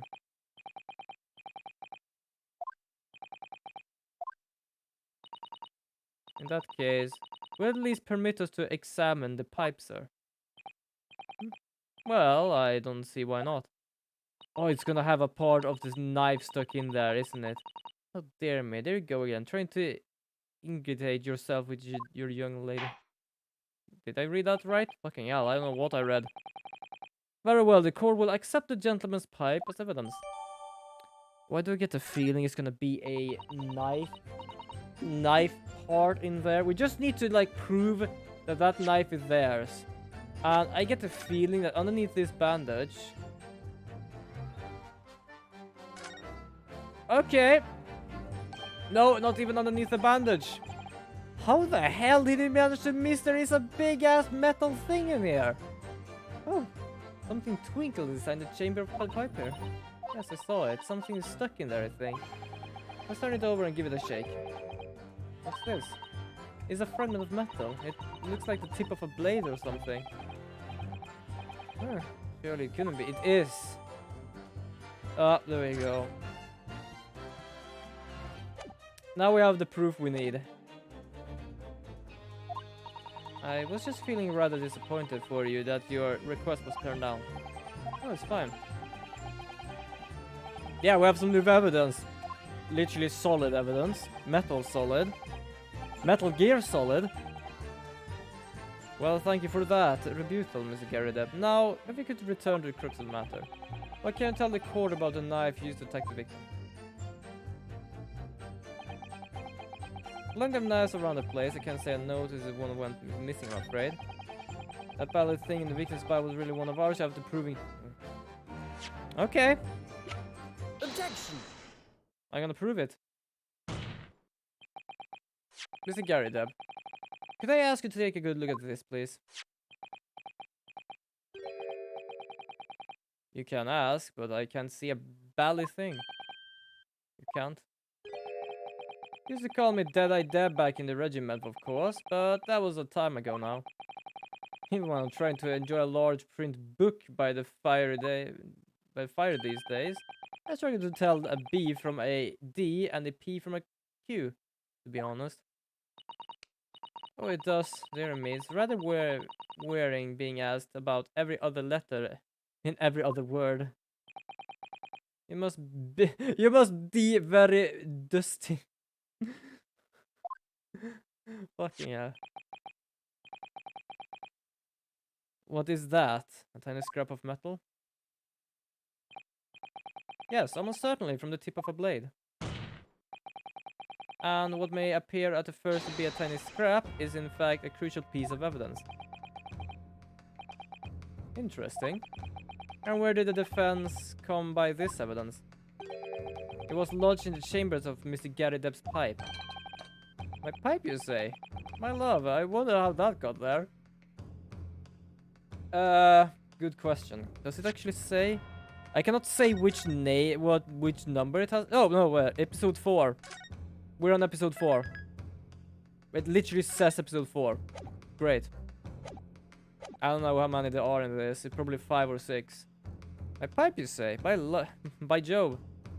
I wonder how that got there. I literally just stands there like, oh, holy crap, how did that manage to get there? And what precisely does this fragment of metal signify, Council? Are you suggesting that this is in one way related to the matter of the stabbing of the Briar Road? Yes, you did. A lot of things happened, and I'm pretty certain he absolutely lied about many things, and it ended up with him in flames. Apparently we didn't know that. We only know that someone went up in flames inside the carriage. After a while, we learned that it was him. When put together with another piece of evidence, already in the court record, I believe this tiny fragment of metal will unravel the whole truth of this case, my lord. Oh, jeez, I noticed his backside. Holy crap, even he got burned. I can see his underwear. Luckily, it does at least cover his cheek. What evidence? Oh yeah, what evidence? I do wonder. I'm pretty certain it's the pipe. Take that! This is a knife that was found in the victim's back. If you look closely, you will see that there is a small piece of the tip of the blade that is missing. A common issue with the inferior blades sold at unsavory street markets. Criminals who use them regularly leave tips lodged in their victims' bones. And what of this particular knife? No doubt its tip has suffered a similar fate, now languished somewhere near the spine of the victim. Oh, please don't say it like that. Oh, that was my thought first as well, but no. No, that's not the case. Haven't you realized? We're literally talking about a tip of a knife, a metal piece. And you just said, oh, it's probably just lodged in the back of someone. Like, no, it's not. It's a very fragment of metal we discovered in the chamber of Mr. Gary Depp's pipe. What was that? Why do I got the feeling it literally got like, I don't know, tried to theater that he got shot or something? What was that about? Good grief, Lord Van Seeks. What is with that pose? The knife from the crime scene and this fragment of metal are a perfect match. Of course they are. Which means they actually came from them. Yeah, you see his ass! There is his ass! That's his underwear! Striped! Is this some sort of Eastern sorcery? He's about to lose his shit. This is no magic, my lord. This is a miracle. Yep. This is absolutely a miracle. And unfortunately for you being a vampire, I guess the all holy thing will just burn you right now. Council, explain the extraordinary coincidence at once. Simple. She threw the knife. The knife hit the window. The tip got chopped off. The tip managed to get into the chamber of the pipe and the knife into someone's back. It's when the fragment of metal finds ways out with Gerrit. Something that was clarified for us in the most recent witness testimony. Had this thing in my hand as usual at the time of the onslaught. Knocked it clean out with one of her soft projectiles, she did, yes. It would never have been sent flying unless it was hit by something pretty solid. Oh, dearie me. Which Garrideb was that? It just said Garrideb, or was it both of them? During the argument between these two that occurred just as the victim was on the pavement below, Mrs. Garrideb flung this knife at her husband. However, the knife missed Mr. Garrideb, instead striking the pipe in his hand at the time, which caused the tip to break off, of course. Yes, and that's when the tiny tip of the blade found its way inside Mrs. Garrideb's pipe. Oh. The chances of that are 1,000,000 to 1. Yeah, it is. And yet there's no other credible explanation for how the tip of the blade ended up in your pipe. Then, after losing its tip, the knife ricocheted off the pipe and flew out the open window. In short, this knife, which fell from the window of the Garrideb's house, is the very same knife that struck the victim in the middle of the back on the streets below. And if you're wondering how they managed to actually hit her, it's because she found a book that just flew out of the window. She took it up, that's why she had it in her hands, and then the knife in the back. Ass cheeks. Objection! I cannot stop that now. Oh, you have your chalice, huh? Be careful, it might just break off a knifey projectile. A full-bodied theory, I'll give you that. Oh, fucking hell, you and your fucking theories. A complex bouquet of seemingly trivial points, plausible arranging to create an almost passable vintage. Shut up. Allow me to toast my learned friend's characteristic Nipponese approach to bottling his argument. I beg your pardon? But after all, it's just a theory. The bottle, I fear, is corked. Because, you see... There goes a boot again! It's spoiled by an insuperable inconsistency.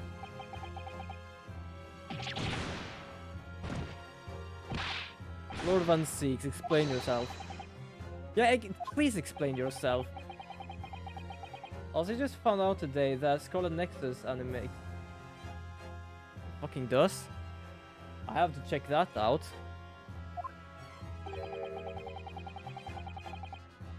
The victim was found with a knife planted in the middle of her back.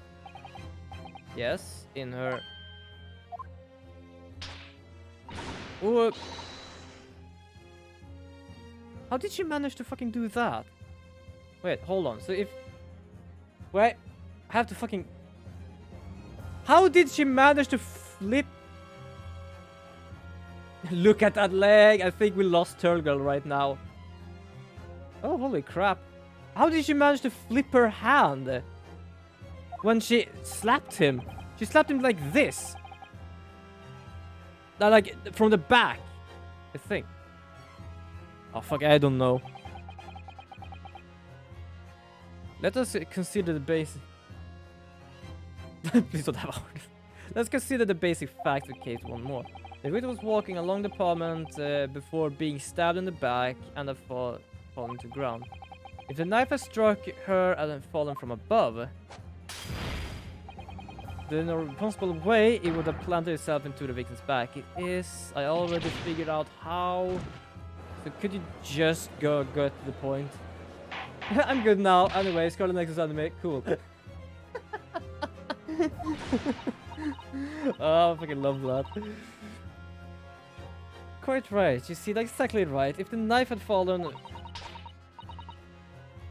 Yeah, like, the hand comes from, like, the backside. So how the hell is the hand just turned around? What the fuck? Some alienistic hand here, I believe. so just checking how long time I've been doing this. I'm not in lost of words. Shut up. Don't. Also, you do not vote against me. I have a point. I'm just not capable of actually getting to it because everyone is speaking against me. If a theory has even one consistency, it cannot stand. It doesn't have a consistency. Oh yeah, do tell me you can watch that. Something tells me it's gonna be somewhere I cannot watch it. But do tell. Do pray tell, because I kinda want to know now. Speaking of anime, I actually have now watched 3 episodes of JoJo's Bizarre Adventure. I'm gonna be honest, I don't know how much more I can handle of that thing. I have no idea. But I was so bored when I was like just resting in my bed because I did not know what to do. So I thought like, why the hell not just put that on? And I don't know what the fuck I was just watching. No, I cannot say it's bad, but I can say that the blonde dude really pissed me off. We simply need to eliminate what was consistency and the theory will stand. Yeah, I already know how to do that. She bent it over. That doesn't really sound good, but she literally did. You were just caught off guard, that's all. And also, welcome, humble viewer, to the stream I'm holding. The key to this is in the court record, I'm sure. All the information is still there. It seems I have nothing to say. I'm absolutely heartbroken because one of my favorite characters apparently after ages and then that way. I'm absolutely heartbroken because one of my favorite characters appeared after ages and then died. Yeah, stuff like that happens. Also, what need to be quoted? You mean the bend over part? Why is every one of my quotes just shit like that? A tacit acceptance that your theory is fatal flawed. Butt cheek. Objection! Eller butt cheek, to be honest. I do love I say objection. I'm just sitting with my hands in my head in my hands. It means I need to sharpen my mind and dig deeper. Yes. If the knife were to fall on the victim from above, there is no way it could have been hit her in the middle of her back. Under normal circumstances, that is. What are you implying? Counsel, there is a piece of evidence in the court record that can explain this inconsistency. That explains how the knife that fell from above could have pierced the victim's back. We already have the answer. Utter madness. I do love they're not really afraid of being found out. They're more or less just like shocked that we managed to actually find all this. Because technically they did not do a murder. There was, yes, she got stabbed, but it was more or less by pure chance. So, yep. They were more or less just shocked that, holy shit, you actually can find something about this? So either it is the book or it's the image of the book, but I think it's the book. One of the places you can watch Scarlet Nexus is Funimation with English subtitles. Fuck. Also, if you're wondering why I say fuck, it's because I've heard of Funimation, but it doesn't fucking work in Sweden. Already tried. Already tried. Book. Take that! Like, I'm not a person that watches a lot of anime. Yeah, that is tragic. But there are actually sometimes I found something and I kind of want to see that. And I've known like, oh, you can see this here. I'm like, oh, I'm just gonna see that. I'm gonna try. Because sometimes that I don't remember how long this was ago. But each time I've tried, I think I've tried twice. It said not available. So I'm just gonna try. Let's just check. For fun.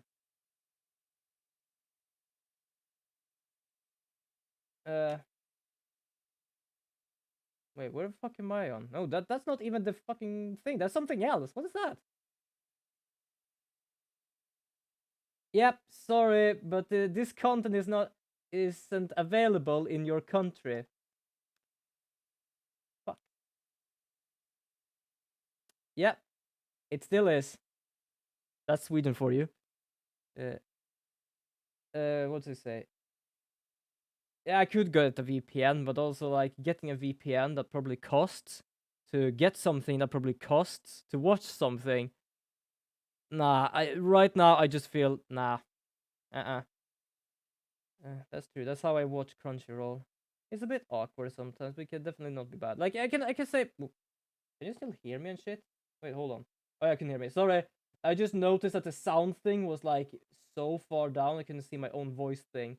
I got a bit confused there. Hold on, I'm gonna put it further up so I can see myself there. It was so silent. But yeah, I feel like I have no need to get a VPN right now, especially with thought of like student payment, if we say so. So I feel I'm gonna not really do that. If I was sponsored by them, I would be the most pitiest sponsor ever. Because sponsors are big and capable of reaching a lot of people. Oh, good god. The burnt book. Oh, good god. I feel like that's something I see a lot, but it wouldn't surprise me. I can understand that there's some streamers or YouTubers that just picks the best and first, but there are many like people that actually pick very specific as well. Like, for example, the VPN thing. I'm pretty certain they just don't do it because of money. Yeah, sure, they get money for stuff like that, but I feel that it's like also a bit intentional there. What did you realize? But as we all know, it was the police constable that put the book between her fingers like that.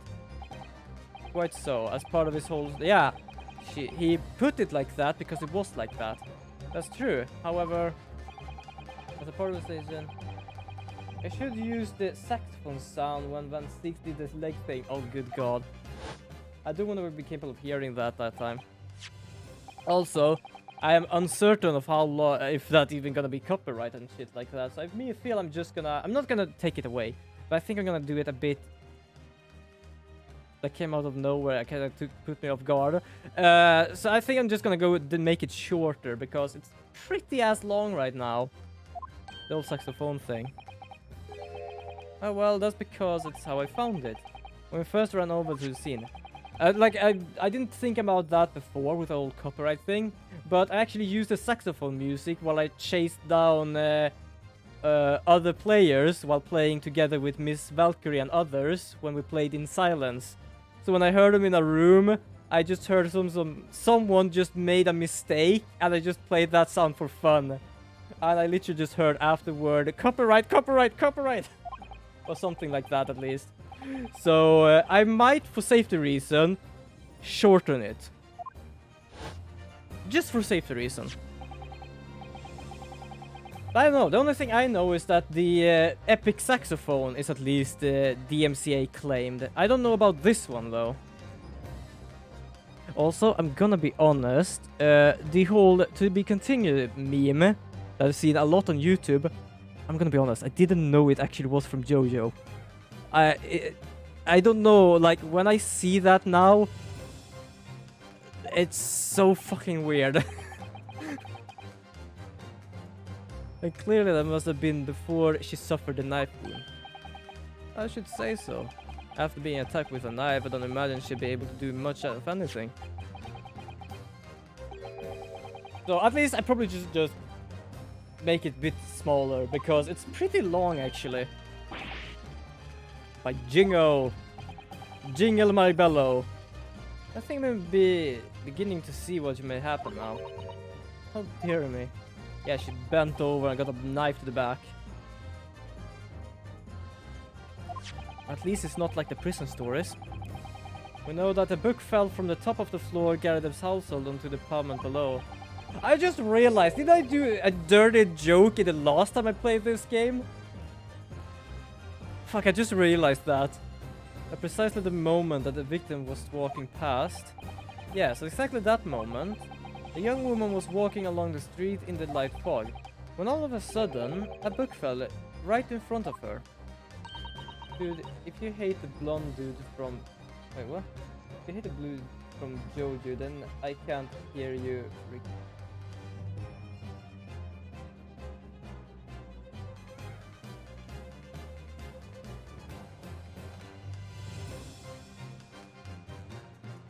Yeah, the only thing I know is I've been stabbed and probably still alive as a vampire. As I said, I've seen at least, I think it's 3 episodes. It's either 3 to 5. I at least know that he had become a vampire and been impaled. That's all I know right now. Yes, Miss Gerda, and what do you think the woman did? What would you do if you were walking along and suddenly a book landed in front of you in the parliament? Well, I really can imagine it, but I suppose she might have reached down and picked up the book. Yes, that's exactly what the woman in fact did. She picked up the book. Yes, and when she bent over, she got a knife in the back. And when the woman reached down to pick up the fallen book, what position would her back have been in? That's right, facing the sky, completely, utterly defenseless. Then in the very moment while the woman was still bent over picking up the book, for being a knife not having its tip, it can absolutely just stab someone. Like, Jesus, what force did that knife have anyway? And at the same time, walking by chance directly behind Miss Green was the defendant, Mr. Soseki Natsume, who said he never saw anyone stab her. Well, I never. It appeared to Mr. Natsume that the woman simply collapsed on the floor in the dark and the fog. He didn't see the knife falling on her from above. And from the other direction, the constable and his wife saw no one but the victim and her apparent attacker. So there never was a real culprit to run from the scene of the crime in the first place. Yeah, apparently. Like, what the hell? I didn't know it was blunt before, but when I saw that, I was like, how the hell can someone stab someone with that? Like, that's more like blunt force trauma than stabbing trauma. No, this was nothing more than a series of unlikely events that accumulate in an unfortunate accident. Luckily, the woman is still alive, though. And that is the real truth behind this case. I get the feeling he literally just lost it. Yeah, blunt stab trauma. Absolutely. Well, Mr. and Mrs. Gerda. Seem to be lost for words. The very first time you showed me that knife, I had my suspicions. I wonder if perhaps it might have been something like that. There, old bean. I do wonder if there's gonna be any charge now because of this. Of course, I never meant for any of the sort to happen, but it was all my fault, wasn't it?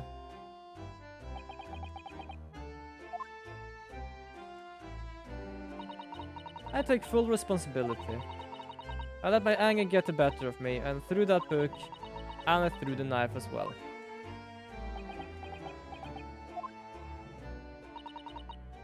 John dear. It's alright, I know. I'm ever so sorry. Truly.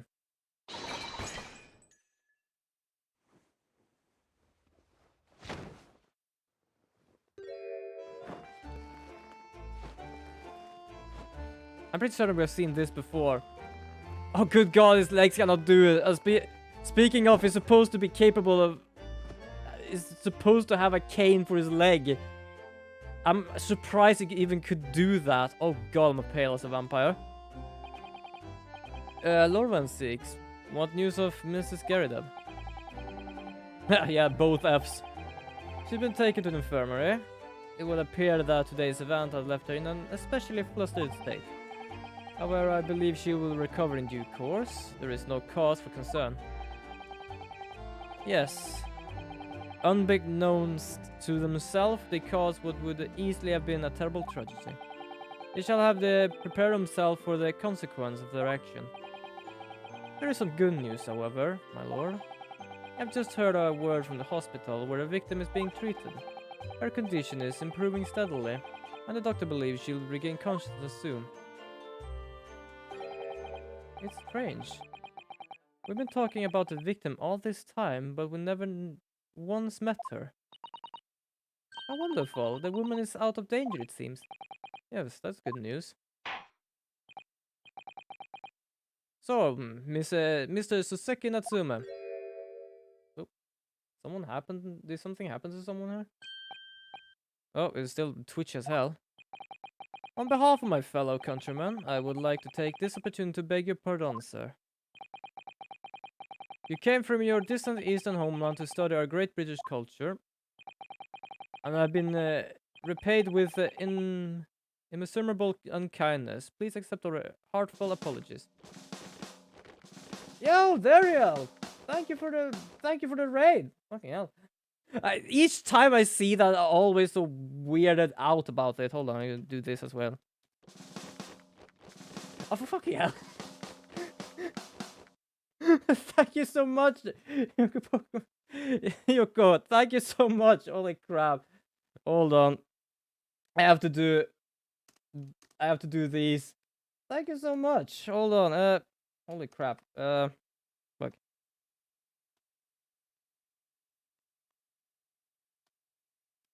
There we go.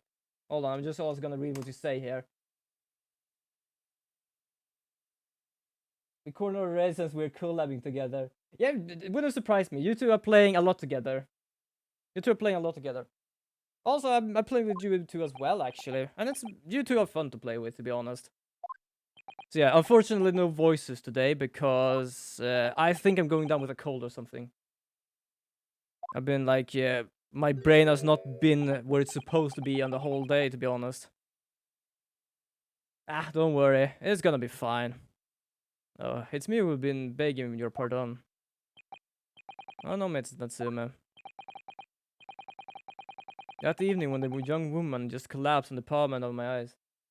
Yeah, I'm probably gonna feel better. As I said, it's not fully a cold yet. It's just like, I have been sluggish the whole day.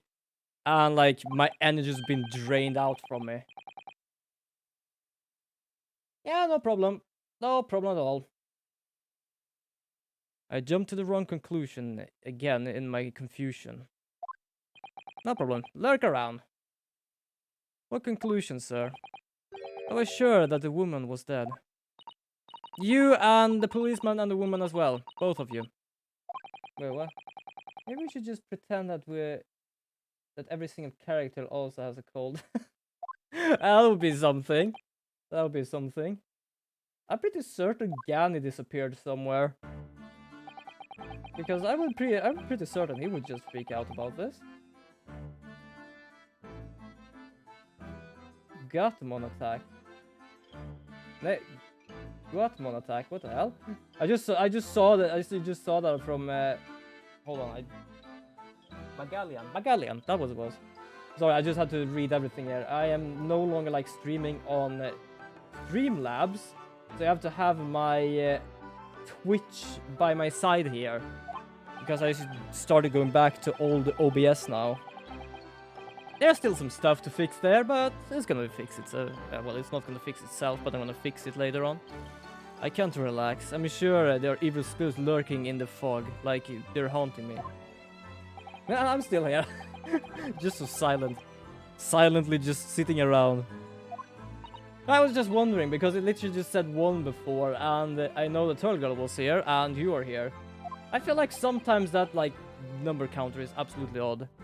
Also, I don't really care too much about it. It's just a way for me to see if, like, people are here or not. But with thought of that thing being buggy as hell, I'm not really gonna take too much thought about that one.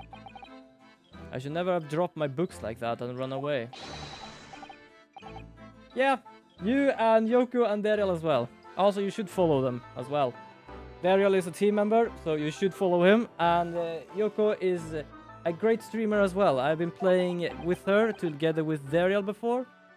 Amazing people, both of them. Instead, I managed to create a rift in the relationship of trust between our empires. And for that, I'm truly sorry. Oh, Mr. Gary Deb is up there now. Oh. One can indeed say that some sort of mischievous spirit has been at work here, I think. One that created a chain of unfortunate mishaps. We were befooled by this spirit and led to false conclusion. Yes, and the spirit is Van Seeks the vampire. But thanks to Lord Van Seeks and our young lawyer here from the east, that chain has now been broken and the spirit exorcised. I heartily commend you both. Oh. Like, sometimes I like him, sometimes I don't. He's like very against everything I do. And I know it's meant for the game to be like that, but it's like, sometimes it's like way too much as well.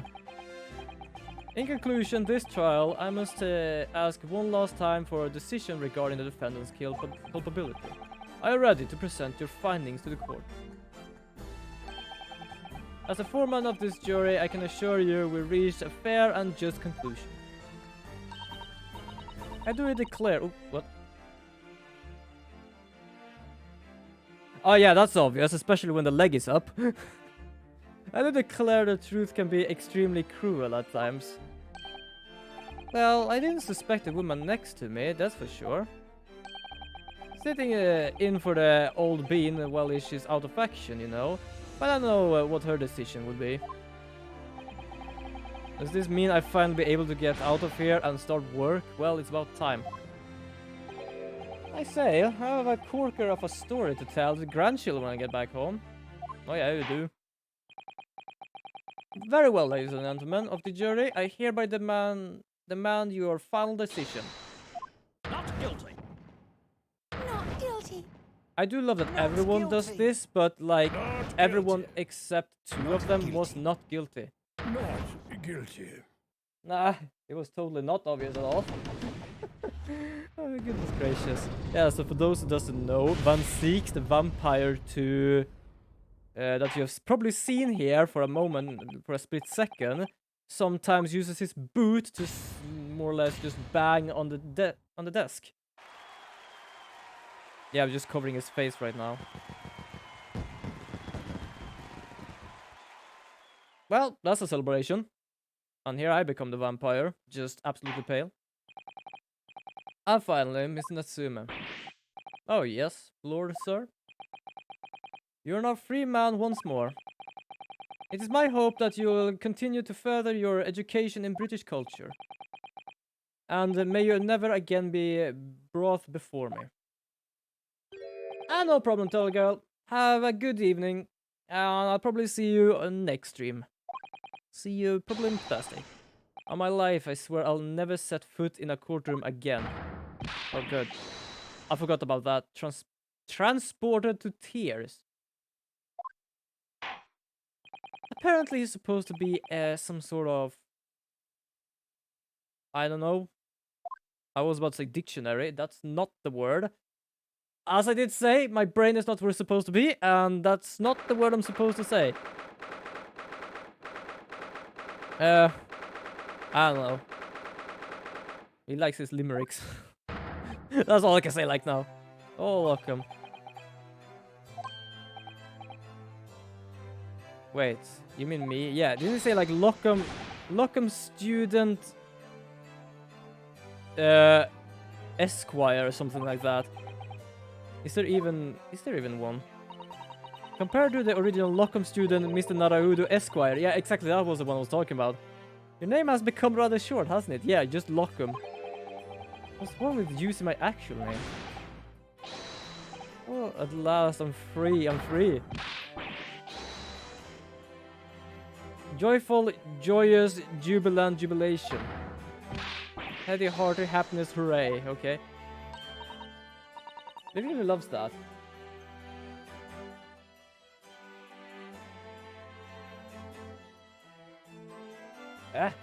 I have no idea what you're talking about, Gani. What? You're making me confused again. It'll be so hard just to say that. Huh? Lockham, you did it. You saved me from the brink.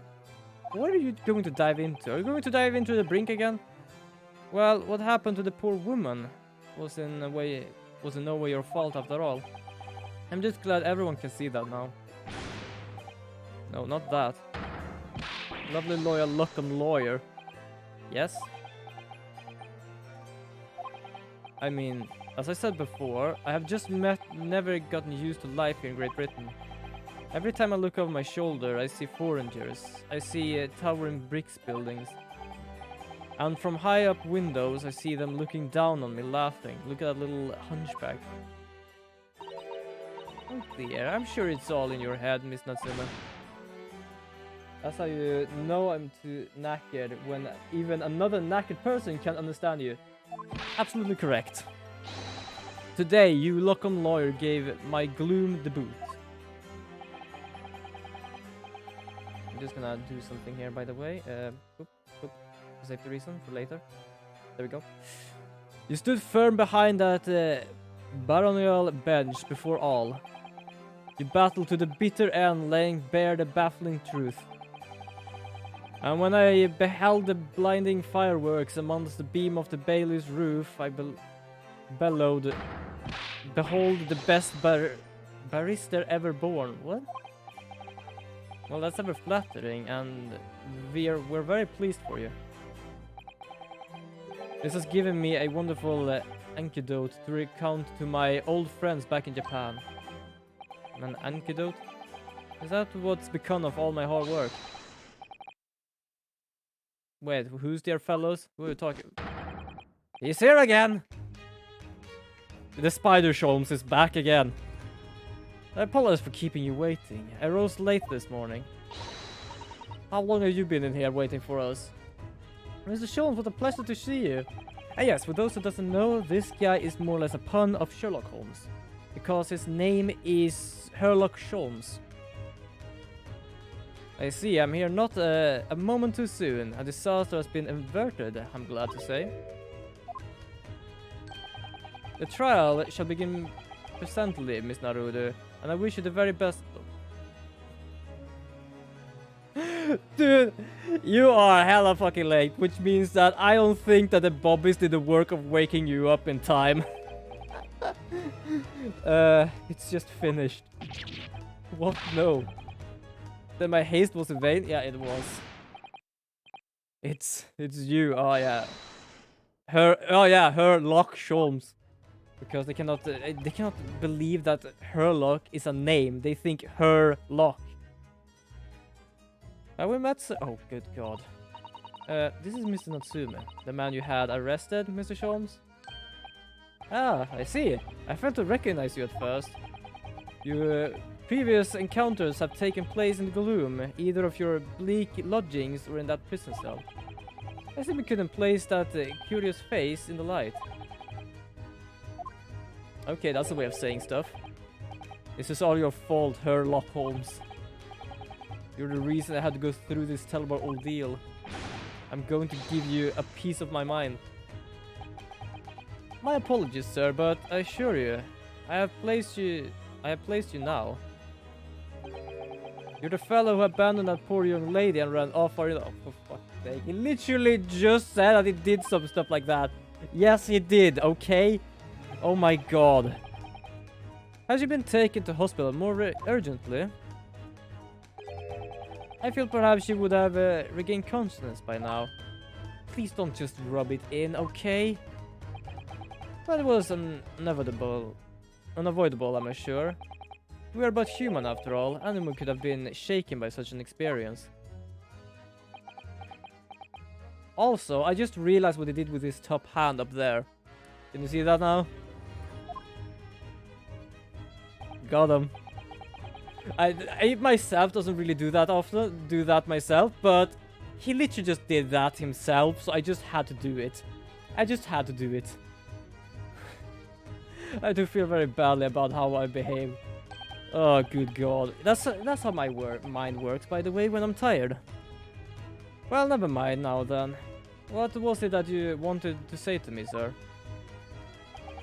I think he lost it. Nothing. Ah, priceless. Oh, I'm sorry. Really, but... that was quite priceless. You're just beating a poor man up right now. Still, on the bright side, you have had an extremely entertaining experience without paying a penny. Are you having a laugh? Mate, are you having a laugh? And it would seem you were not even found guilty. But there is no bright side. Whatever do you mean, Natsume? Even after this, I'm twitchy as hell apparently. I'm still cursed by the spirits. And now by the Reaper. Oh yeah, I hope nothing's gonna happen to this guy, because everyone says that each time someone is either found guilty or not guilty, they will end up dead anyway by this man's hand. Even if you're found not guilty, you're still doomed. Yes, I remember that from last time, because the poor fella we defended was burning into crisps. So that's great. It will be alright, Miss Natsume. If the Reaper appears trying to make trouble, I will protect you. Oh, don't! I knew exactly what would happen when she just did that stance. Why always me? With a perfectly executed Susato takedown. Yeah, perfectly executed, and I can now see everything upside down. Much as I like being turned on my head, a bit of a warning might be nice next time. Especially when it's a practice round. Which I feel that was not. So, Mitsume, what do you intend to do now? You mentioned something about recounting your experiences to your friends back in Japan. You still twitch as hell. Can you stop that, please? Yes, I intend to return to my homeland soon. It's already been a year since I arrived here in Great Britain. I visited universities, libraries, bookshops. I've even been honored with a tutelage of professors. I've learned too much about the wealth of literature here and the city it has shaped.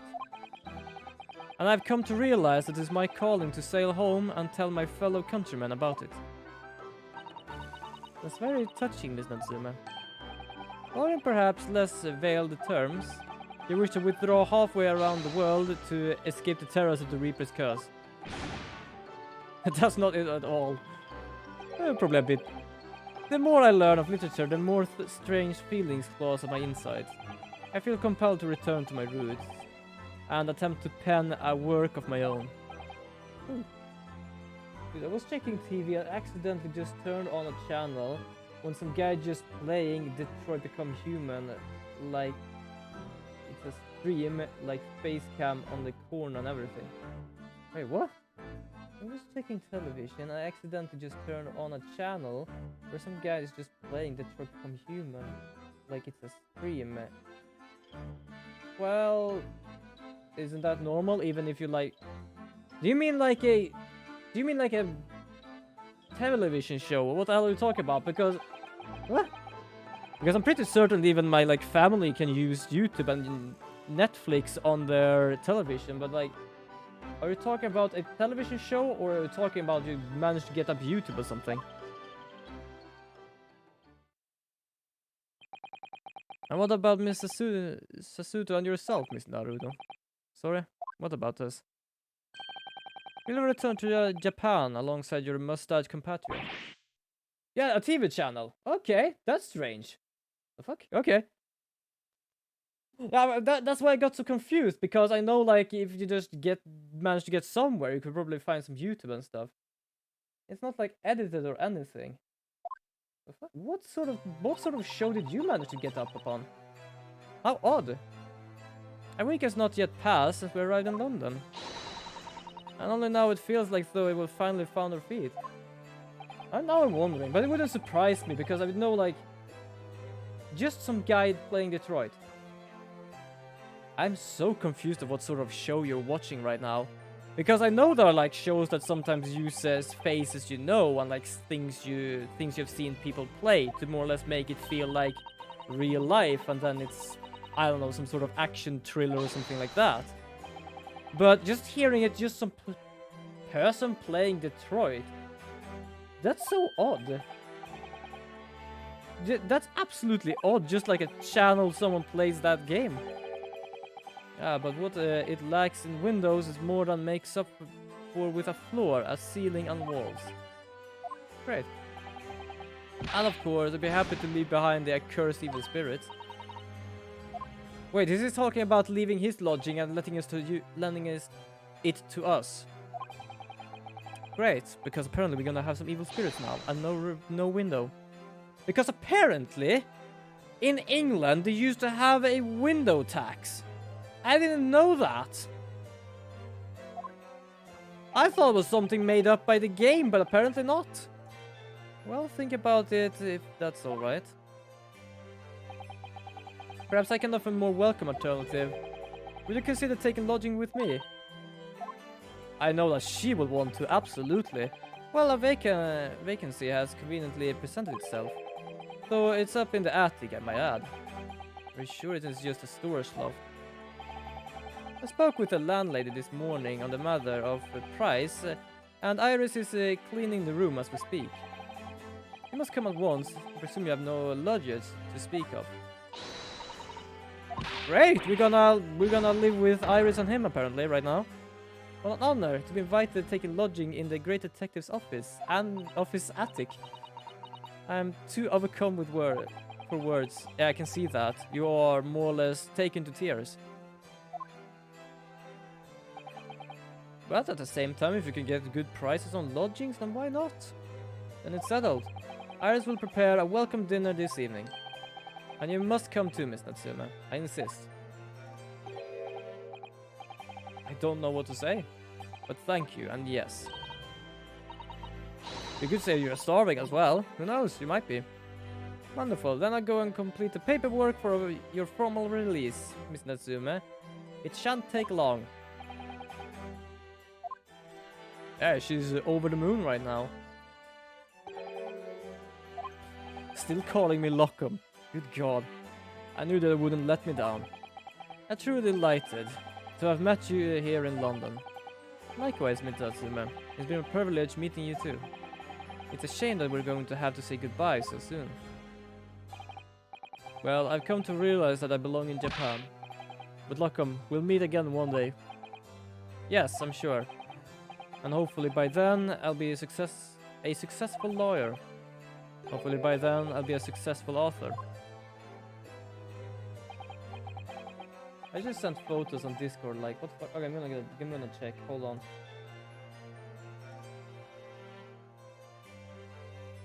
Let's check. Public square. What the fuck? Yeah, I can see that. What in the absolute shit? Huh, okay. That's odd. That's absolutely odd. Yeah, if you actually are curious about that, I do have a Discord. If you want to check that out. There isn't much there. We're literally just talking to each other. I do stream announcements and stuff like that. But it's a good place to just be now and then. Yes, Mr. Sholmes? I have a little doubt Miss Natsume will be released in time for dinner this evening. Live stream on Twitch and TV. Ah, yeah, that's something. That's absolutely something. Mr. Seki-san innocent successfully established. Holy crap. We rode with Mr. Sholmes to what was to become our new home, 221 Baker Street. B Baker Street. Oh, we're gonna probably have a cutscene. Oh! No, it's not a cutscene. Okay, not a cutscene. The attic room. It's... Ooh, they even have a heater. It's spacious. So this is to be our new office, yes. Our office. I rather like the sound of that. Oh, I rather like to actually scratch my nose a bit, which I did. Me too, it's simply wonderful, isn't it? I really can see this, Kizuma. It's only a small step. But I like this, I like to think we're going to get closer to your dream now. Yep, apparently had some sort of hidden dream, but they never told us about that one. My dear fellows, do you like the place? I'm gonna be honest, it's a bit cozy. It looks so strange without his attire, to be honest. I don't know why. I think it's the hair. Yeah, Mr. Sholmes, yes, thank you so much. It's a delightful room, Mr. Sholmes. I simply adore it. Good. I'm pleased to hear it. Iris and I are delighted to welcome you. There we have Iris! Nah, he looks fresh. He looks fresh, it's just odd without the attire. I think it's like something. I've always seen with everything on that, just seeing him like that right now is just like, huh, you look a bit different. I hope everyone's hungry. It's nearly time for dinner. We'll eat soon as Miss Natsume arrives. We have a lot to celebrate. Iris, you must let me help you. Alright then. You can be in charge of the salad. Why are you having a gun? Like, also, that's not the big gun I was talking about. She have even a bigger gun. Splendid. Also, don't remember why. Did she actually tell us why she lived with Mr. Holmes? Because they are not relatives. And she's 10 years old. So, Mr. Naruhodo, how does it feel to have your own office in the capital? Yeah, exactly, but that was the small one. She has a small one. She has the one that Gina stole, which is a bigger grenade launcher. Smoke grenade launcher. And then she has a rocket launcher. Yeah, probably. The only thing I know is that she paid the detective for being in a book that she writes. So that's something. And also after that, he literally just tells us everything we want to know. It's very exciting, actually. I can't help wondering what adventure awaits us. Those were precisely my sentiments when I first established my office at these premises. Until I discovered the dark truth about the city of London, that is. What truth? London is a glorious place, full of wonder, opportunity, prosperity, and mirth. But the brightest of lights casts the darkest of shadows. That's true! That statement is actually true. So now, once the stream is done, I can just watch the Troy become human. It's even the Connor route. You mean the... what is it, 24 stab woods or something like that? So, like, I only mostly just knows the meme. Speaking of, I actually have the game here. I never finished it myself. I know my sister finished it. I think it was around... I think I played it around the time when... I don't remember when it came out. I just know that it was one of those times when I just stopped streaming some stuff. I think it was around when I started, like, when I worked and stuff, when things just got hella bad. Hey, little girl! Welcome back. Gani has now met Iris, and we have our own office right now in this guy's attic. Gani! I told you he looked different! I told you this guy looked different! Yes, it is! You actually just did the same kind of thing, because I saw it was Holmes, but I thought it would look so much different without his attire.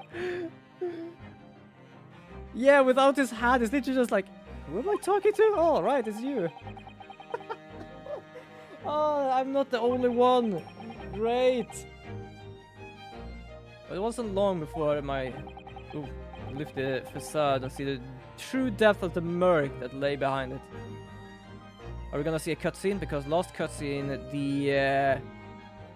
the Willy Wonka and the Potato Factory guy got crisped.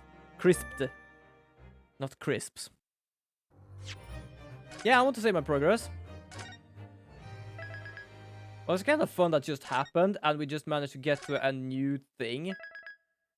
Like, oh, we don't have anything to talk about with this thing. Oh, the Hound of Baskerville. Okay, that's cool. How many more do we have? We have the Great Hound of Baskerville. And don't worry, by the way, I have the second game as well. So this one is not going to be fully the end. Also, I'm just going to check the time a bit. check. What is the time? Ah, it's about like 10 minutes now. It's coming! Sholmes's cry pierced through the thick wall of fog around us. Wisps of vapor flowed over the pistol as I cocked it, and I waited, breathlessly, in the stillness. The silence lasted for what seemed an eternity, until, at last, it appeared. From the shadows of the cloud, an enormous beast sprang out upon us. A hound it was, but not such a hound as any mortal has ever seen. Its eyes glowed Kinda like the with word smoldering hound. glare. The whole of its ox-sized Not body because was it's not. outlined It, in it white doesn't hot mean it's flames. not just a dog. It's not just a Its wolf. rumbling It's a pant and hound. hideous howl so It's something terrified just his eye that I began terrible tremble to be with meeting fear. in a dark alley or something. Look well, Wilson, Sholmes declared, gazing upon the mystical beast. For this is the diabolical hound of the Baskervilles. Also, apparently, Iris is the one writing these books. So even though we got very confused about the whole Wilson, she doesn't use her own name. Our first 2 months in London passed it by in a flash. Holy shit, has nothing happened in 2 months that I needed to be knowing about? Like, I'm not joking. Most of this has been like from day to day, other than the boat trip that was supposed to be last like 50 days or something. So I missed like 50 days. But then it was like trial, rest, trial.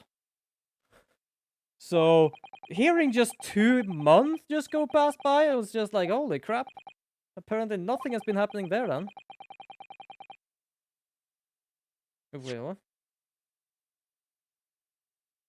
Our first 2 months in London passed by in a flash, and that disconcerting courtroom experience, we were first thrown in the very day we arrived in country, and Soseki-sama, a terrible ordeal that had followed closely behind. We had emerged victorious. However, there then came an abrupt end to our opportunities to appear in court. Which was hardly surprising, of course, since I was nothing more than an amateur, an unknown student of law from a faraway land. So life in our little office was very quiet. Okay, that explains why nothing really happened for 2 months. Great. Oh, a faithful telegram, apparently. Also, we're gonna have a cutscene soon as well. I haven't really seen a cutscene in a long time. And also, that was a cutscene, yes, but there are other cutscenes as well. I'm speaking of. Oh, look at this cozy little office. I'm guessing that desk behind there is his, and I guess this is her desk. Her desk is absolutely a little adorable one. I was awoken by the unreserved knocking on the door by the telegram boy. Also, is that her room or something? Because it has a pink little sign on it. But after he'd gone...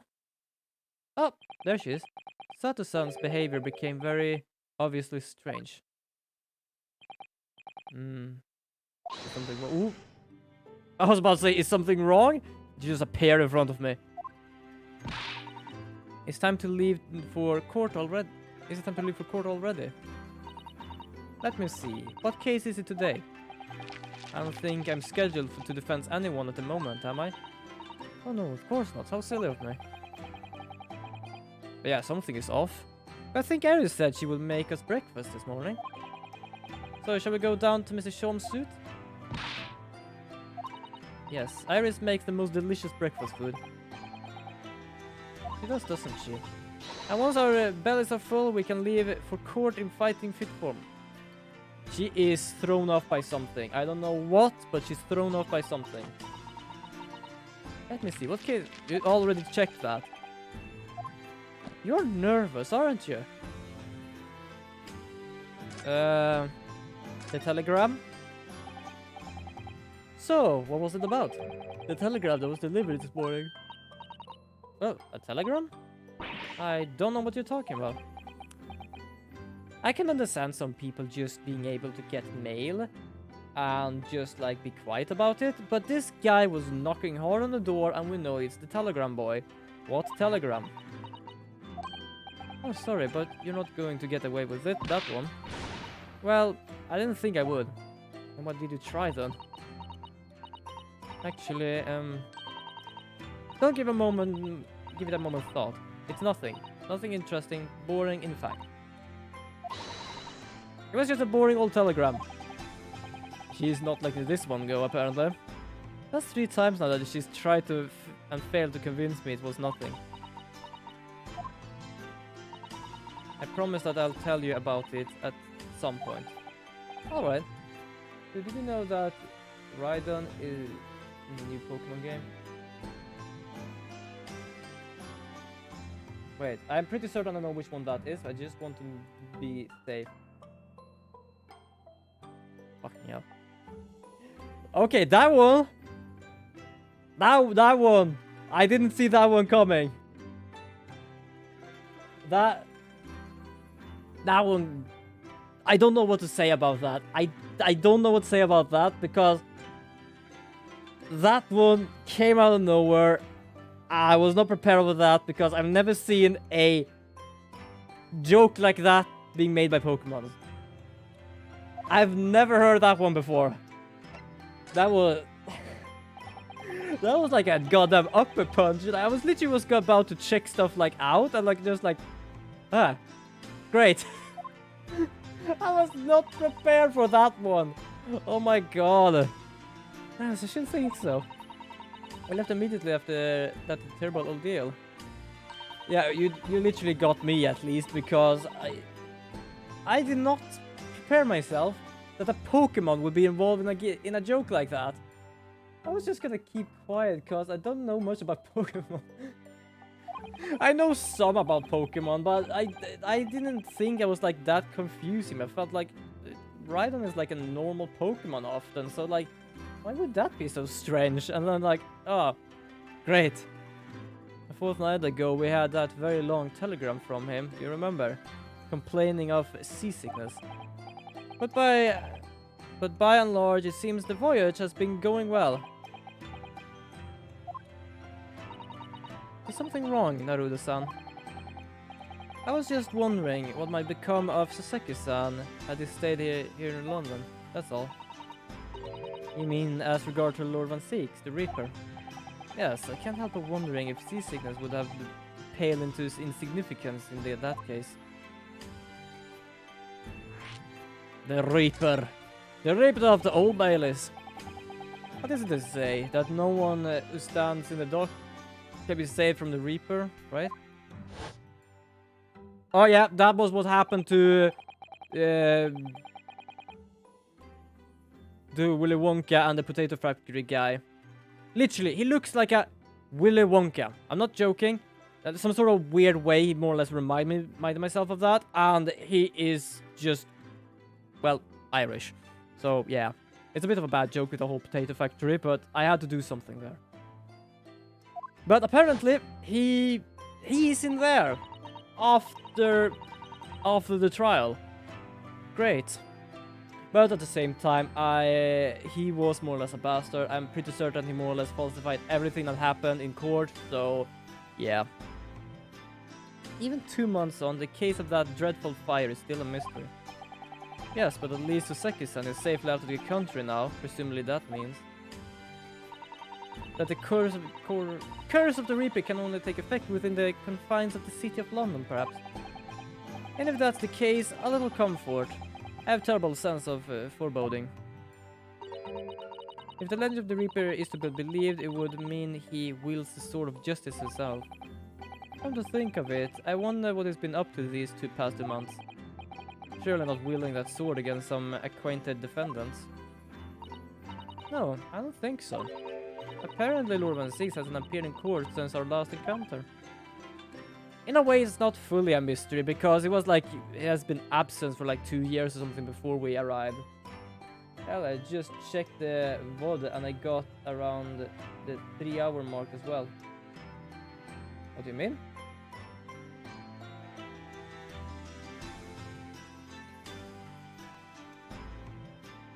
Oh, you mean that you didn't fall asleep or something? Because yes, it's about to actually turn into 8 o'clock.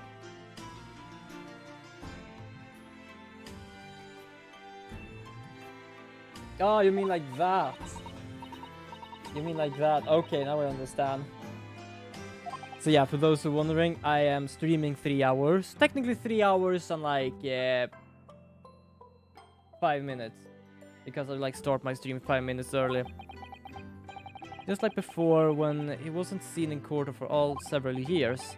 It's been me who had to face him in the recent spate of trials then. Just my luck. I wonder if luck doesn't come into it.